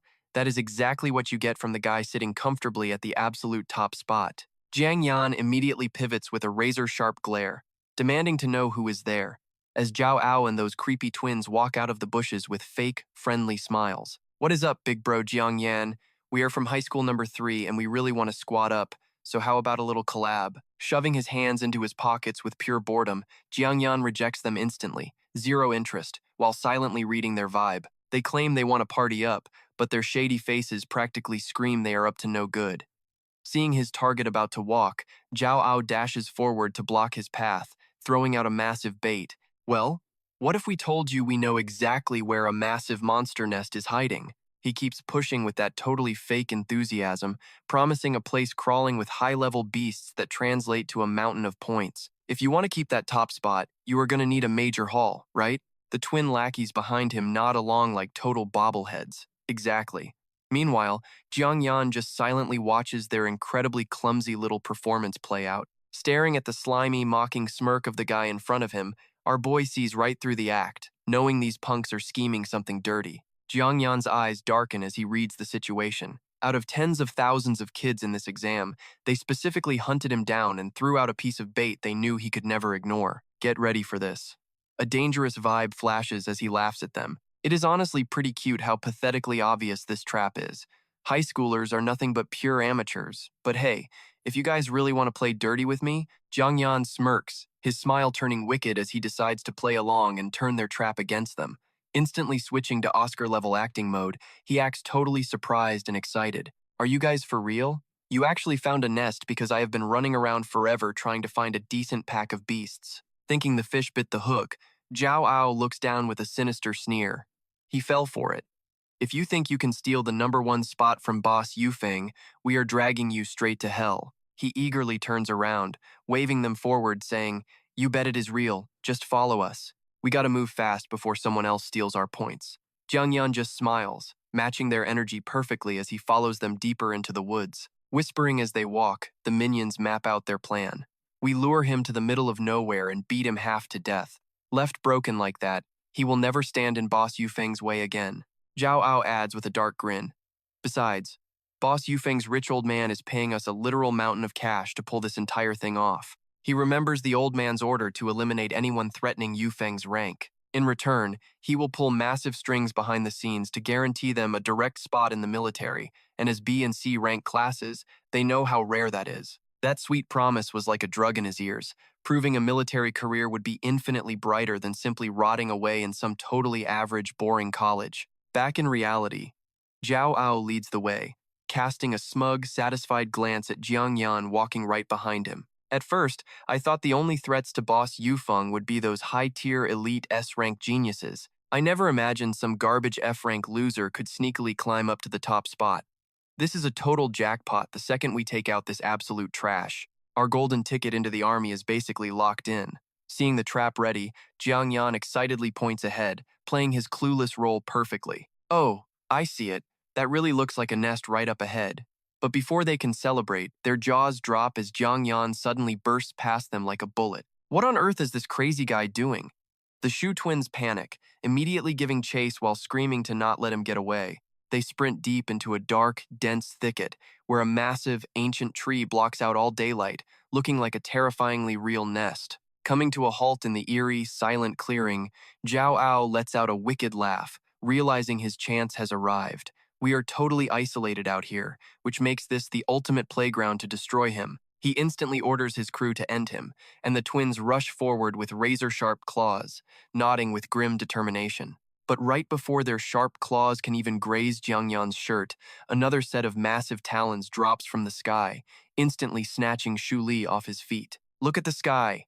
Target details flash red, revealing a level 25 blue-winged vulture mini-boss, which grips its helpless prey tight and soars away. Zhao Ao and Shu Lang stare up in absolute horror, screaming in despair. Losing his mind, Shu Lang charges wildly after the massive flying beast with a furious roar. "Drop my brother."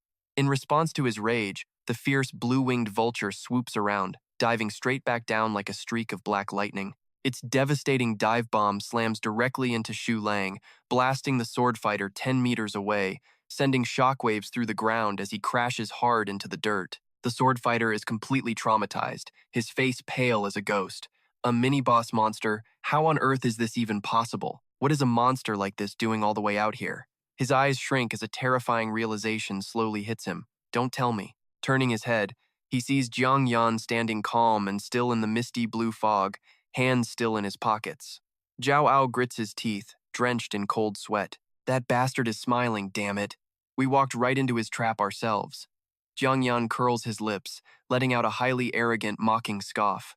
I never lied when I said I knew my way around this dark, demonic forest. Glancing up at the giant beast spreading its wings right above their heads, He casually explains, "It is just that these blue-winged vultures are way too rare, and I didn't want to waste time tracking them down. But right now, they are exactly what I need." Fuming with absolute rage, Zhao Ao points a shaking finger, screaming out, "You played us. You knew a mini-boss was hiding here all along, didn't you, you bastard?" Completely ignoring the pathetic, cornered thrashing of the clear loser. Our main character calmly fires back, "Weren't you guys the ones trying to play dirty first?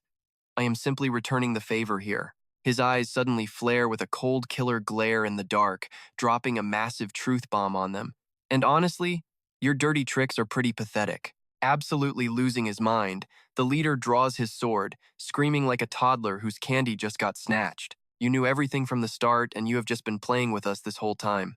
Jiang Yan smirks with a pretty cold laugh, casually owning up to the brutal truth. "Yeah, pretty much. So what? Did you clowns actually think I would be an easy target just because I am a low-tier F-class?" He summons a glowing green sword that looks insanely cool. Seriously, you have got to love this flex. Too bad they picked the wrong guy to mess with. Absolutely humiliated, the leader instantly triggers his charge skill. "Do not get cocky, F-class trash." The system screen flashes immediately. Swift sword skill activated, attack speed increased by 30%. He swings down with pure bloodlust, convinced he is about to slice him into 100 tiny pieces. The flash from that slash looks pretty terrifying on screen. But Jiang Yan casually blocks the heavy strike with one hand while keeping his other hand chill in his pocket, dropping a savage line, "You guys are just not on my level." Shut down instantly. The swordsman stares in absolute shock. How is this even possible? The kid is supposed to be some weak, trashy F-class. Before he can even process what hit him, he is sent flying backward, coughing up a fresh mouthful of blood. Scrambling up, he slips on the wet ground and backs away in pure panic as this grim reaper figure slowly walks over. His terrified brain starts playing wild tricks on him. "People die in this exam every single year. Is this psycho going to use that excuse to wipe me out? Crap, he is actually going to do it." Just when the tension peaks, Jiang Yan casually recalls his sword, letting it dissolve into glowing pixels. Pocketing both hands, he drops some brutally cold words. "I do not go around biting people like a stray dog, and besides, trash like you is not even worth dirtying my hands for." Hearing that, the guy completely freezes up. His ego takes a massive hit. "Wait, I am not even worth killing?" Meanwhile, our main character switches into full flex/lecture mode. "I am a law-abiding model citizen, so why would I waste my time taking lives for no reason? I am not free like you nameless losers, because I am a real man." He tilts his head back with a cocky grin, declaring that he will definitely take the top spot in all of Nanrong City. But mid-speech, a shaking hand suddenly grabs his pant leg. Turns out it is Su Lang, barely breathing as he begs, "Please, I beg you, save my younger brother." Jiang Yan looks back down with total indifference at the guy who was trying to kill him just seconds ago. Up in the sky, the younger brother, Shu Li, is screaming in terror, gripped by a massive vulture. "Let me go. Get your claws off me, you stupid bird." The older brother slams his head down, sobbing in pure regret. "We were wrong. We should have never messed with you. Please, save my brother." Our main character pauses, seemingly feeling a tiny bit of pity as he bends down and scoops up a small stone. "I have got a little sister too, so let us just say this favor is me earning some good karma for her." Casually tossing the pebble in his hand, he looks down at the kneeling wreck, telling him to keep his eyes wide open and watch closely. He winds up, radiating the kind of absolute god-level swagger that will blow your mind. "Let us see the real gap between our classes." With a flick of his wrist, that tiny pebble rips through the air like a sonic boom, zooming toward the sky. The rock pierces straight through the chest of the green-winged vulture, sending the mighty sub-boss straight to the afterlife without a chance to say goodbye. The system logs flash instantly. You have defeated a level 25 green-winged vulture, earning 1,500 experience points. Your wristband buzzes next defeated a level 25 green-winged vulture, rewarding 50 points. Down in the wreckage from the sky, the younger brother, Shu Li, somehow crawls out of the thick dust, coughing. Coming to his senses, he stares blankly at the kid standing there completely untouched without a single scratch. What the actual hell? How is this guy completely fine? Did my older brother and boss Zhao Ao just stand around? Before his brain can process the truth, the idiot blindly unsheathes his claws and rushes forward. "In that case, I will personally send you to the grave." Instantly, Shu Lang jumps in, blocking the fatal attack from his own clueless brother. The younger brother looks at him, totally lost and confused. "Big bro, what on earth are you doing? Were we not ordered to cripple this brat?" Shu Lang slaps his stupid brother across the face, grabbing his collar and roaring, "Shut your mouth. Boss Jiang Yan literally just saved your life. Drill this into your thick skull. Even if the two of us die here today, you do not ever touch a single hair on his head." Jiang Yan turns and walks away with his hands back in his pockets, silently thinking, "Well, at least they still have some common sense left. I have wasted way too much time here already. Need to go farm some more points quickly." Walking away, he plans his strategy. "Sure, I can easily use my modify skill to wipe the floor with everyone in this survival stage." A massive stadium lit up with bright lights pops into his mind. But there is no way I can use it in the top 100 arena tournament. Countless big-name players from across Nanrong City will be watching those matches. If even one high-level pro manages to see through my modify skill, my entire life is pretty much over. Stepping firmly across the calm water, he ponders a pretty tough question. How on earth am I supposed to go toe-to-toe with those flashy A-rank and S-rank monsters? There are just too many broken abilities out there ruining the game balance. Relying purely on raw combat skills will never guarantee a win. The high schools in Nanrong City are packed with hidden beasts. Jiang Yan smirks, his eyes showing the sharp focus of a true pragmatist, which means my absolute best option right now is to tackle this issue head-on. I need to take my best combat-focused skills and test them out immediately. He pulls up his innate skill panel, showing modify, durability, and dismantle from the mechanic path, plus regeneration, fusion, and pest immunity from the farmer side. I am going to use modify to permanently rewrite 5 of my active skills into abilities built purely for straight-up combat. Once I test them and find the perfect combo chain, I can use them openly in the arena. That will maximize my win rate while keeping my modify skill completely hidden. With his mind made up, our guy stretches his wrists, getting ready for the next round of farming time to hunt down another monster nest to test these skills. Channeling pure power into his legs, he blasts forward like a hurricane ripping through the deep woods. Because in this exam, every single second counts. If I do not grind, how am I going to keep this ridiculous lead on the scoreboard? Meanwhile, in the luxury viewing room, School 7 Principal Sima Ling and School 3 Principal Zhang Zhendong are biting their nails as the clock ticks down to 0.9 seconds, only 10 minutes left. And looking at the current leaderboard, things are looking pretty tragic for our own school. Tragic, you say? Completely ignoring the gloomy mood, Ouyang Li claps and laughs out loud like he just hit gold. What on earth are you two talking about? Everything looks absolutely amazing to me, and I honestly think the situation is incredibly promising right now. Ha ha, the leaderboard does not lie. Jiang Yan is sitting pretty at top 1 with 1998 points, completely dustbinning the S-tier genius Li Yufeng. The principal jumps up, punching the air in pure hype. "Attaboy," he yells. Jiang Yan did not embarrass the man who personally vouched for him. Meanwhile, the other principals are practically green with envy, gritting their teeth. Like, how on earth is a trashy F-tier kid pulling off this absolute madness? He is just a trashy F-tier, yet mathematically his score is almost double the second-place runner. How is that even possible?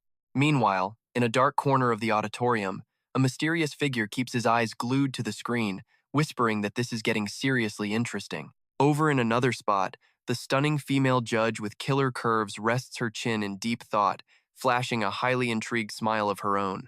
Jiang Yan possesses dual F-tier classes, she thinks. So what kind of absolute monster did we just stumble upon here? Back in the demonic forest, our main character sits catching his breath next to his giant sword, sweat soaking his forehead. Carrying the grind solo to wipe out an entire monster nest definitely took some real effort. Suddenly, his system bracelet glows, showing the final update for his glory. With his score hitting 2132, the timer strikes 0. A robotic system voice echoes through the massive sky portal, announcing the exam is officially over. Any monsters eliminated after the official time limit will not be added to your score. Finally, it is over. Jiang Yan slowly gets up with those endlessly calm eyes of his, looking pretty glad that this crazy exam is wrapped up. Smirking with absolute confidence, he knows the timing of this finish line honestly could not have been more perfect. The camera pans out to reveal our boy standing proudly on top of a giant boss corpse, which is literally the size of a building and completely crushed under his feet. Thanks to this massive beast, he casually slips his hands into his pockets, celebrating his victory, and the fact that he just finished modifying all 5 of his skills. This upcoming top 100 arena tournament is definitely going to be the absolute perfect stage for him to show off and shine once again.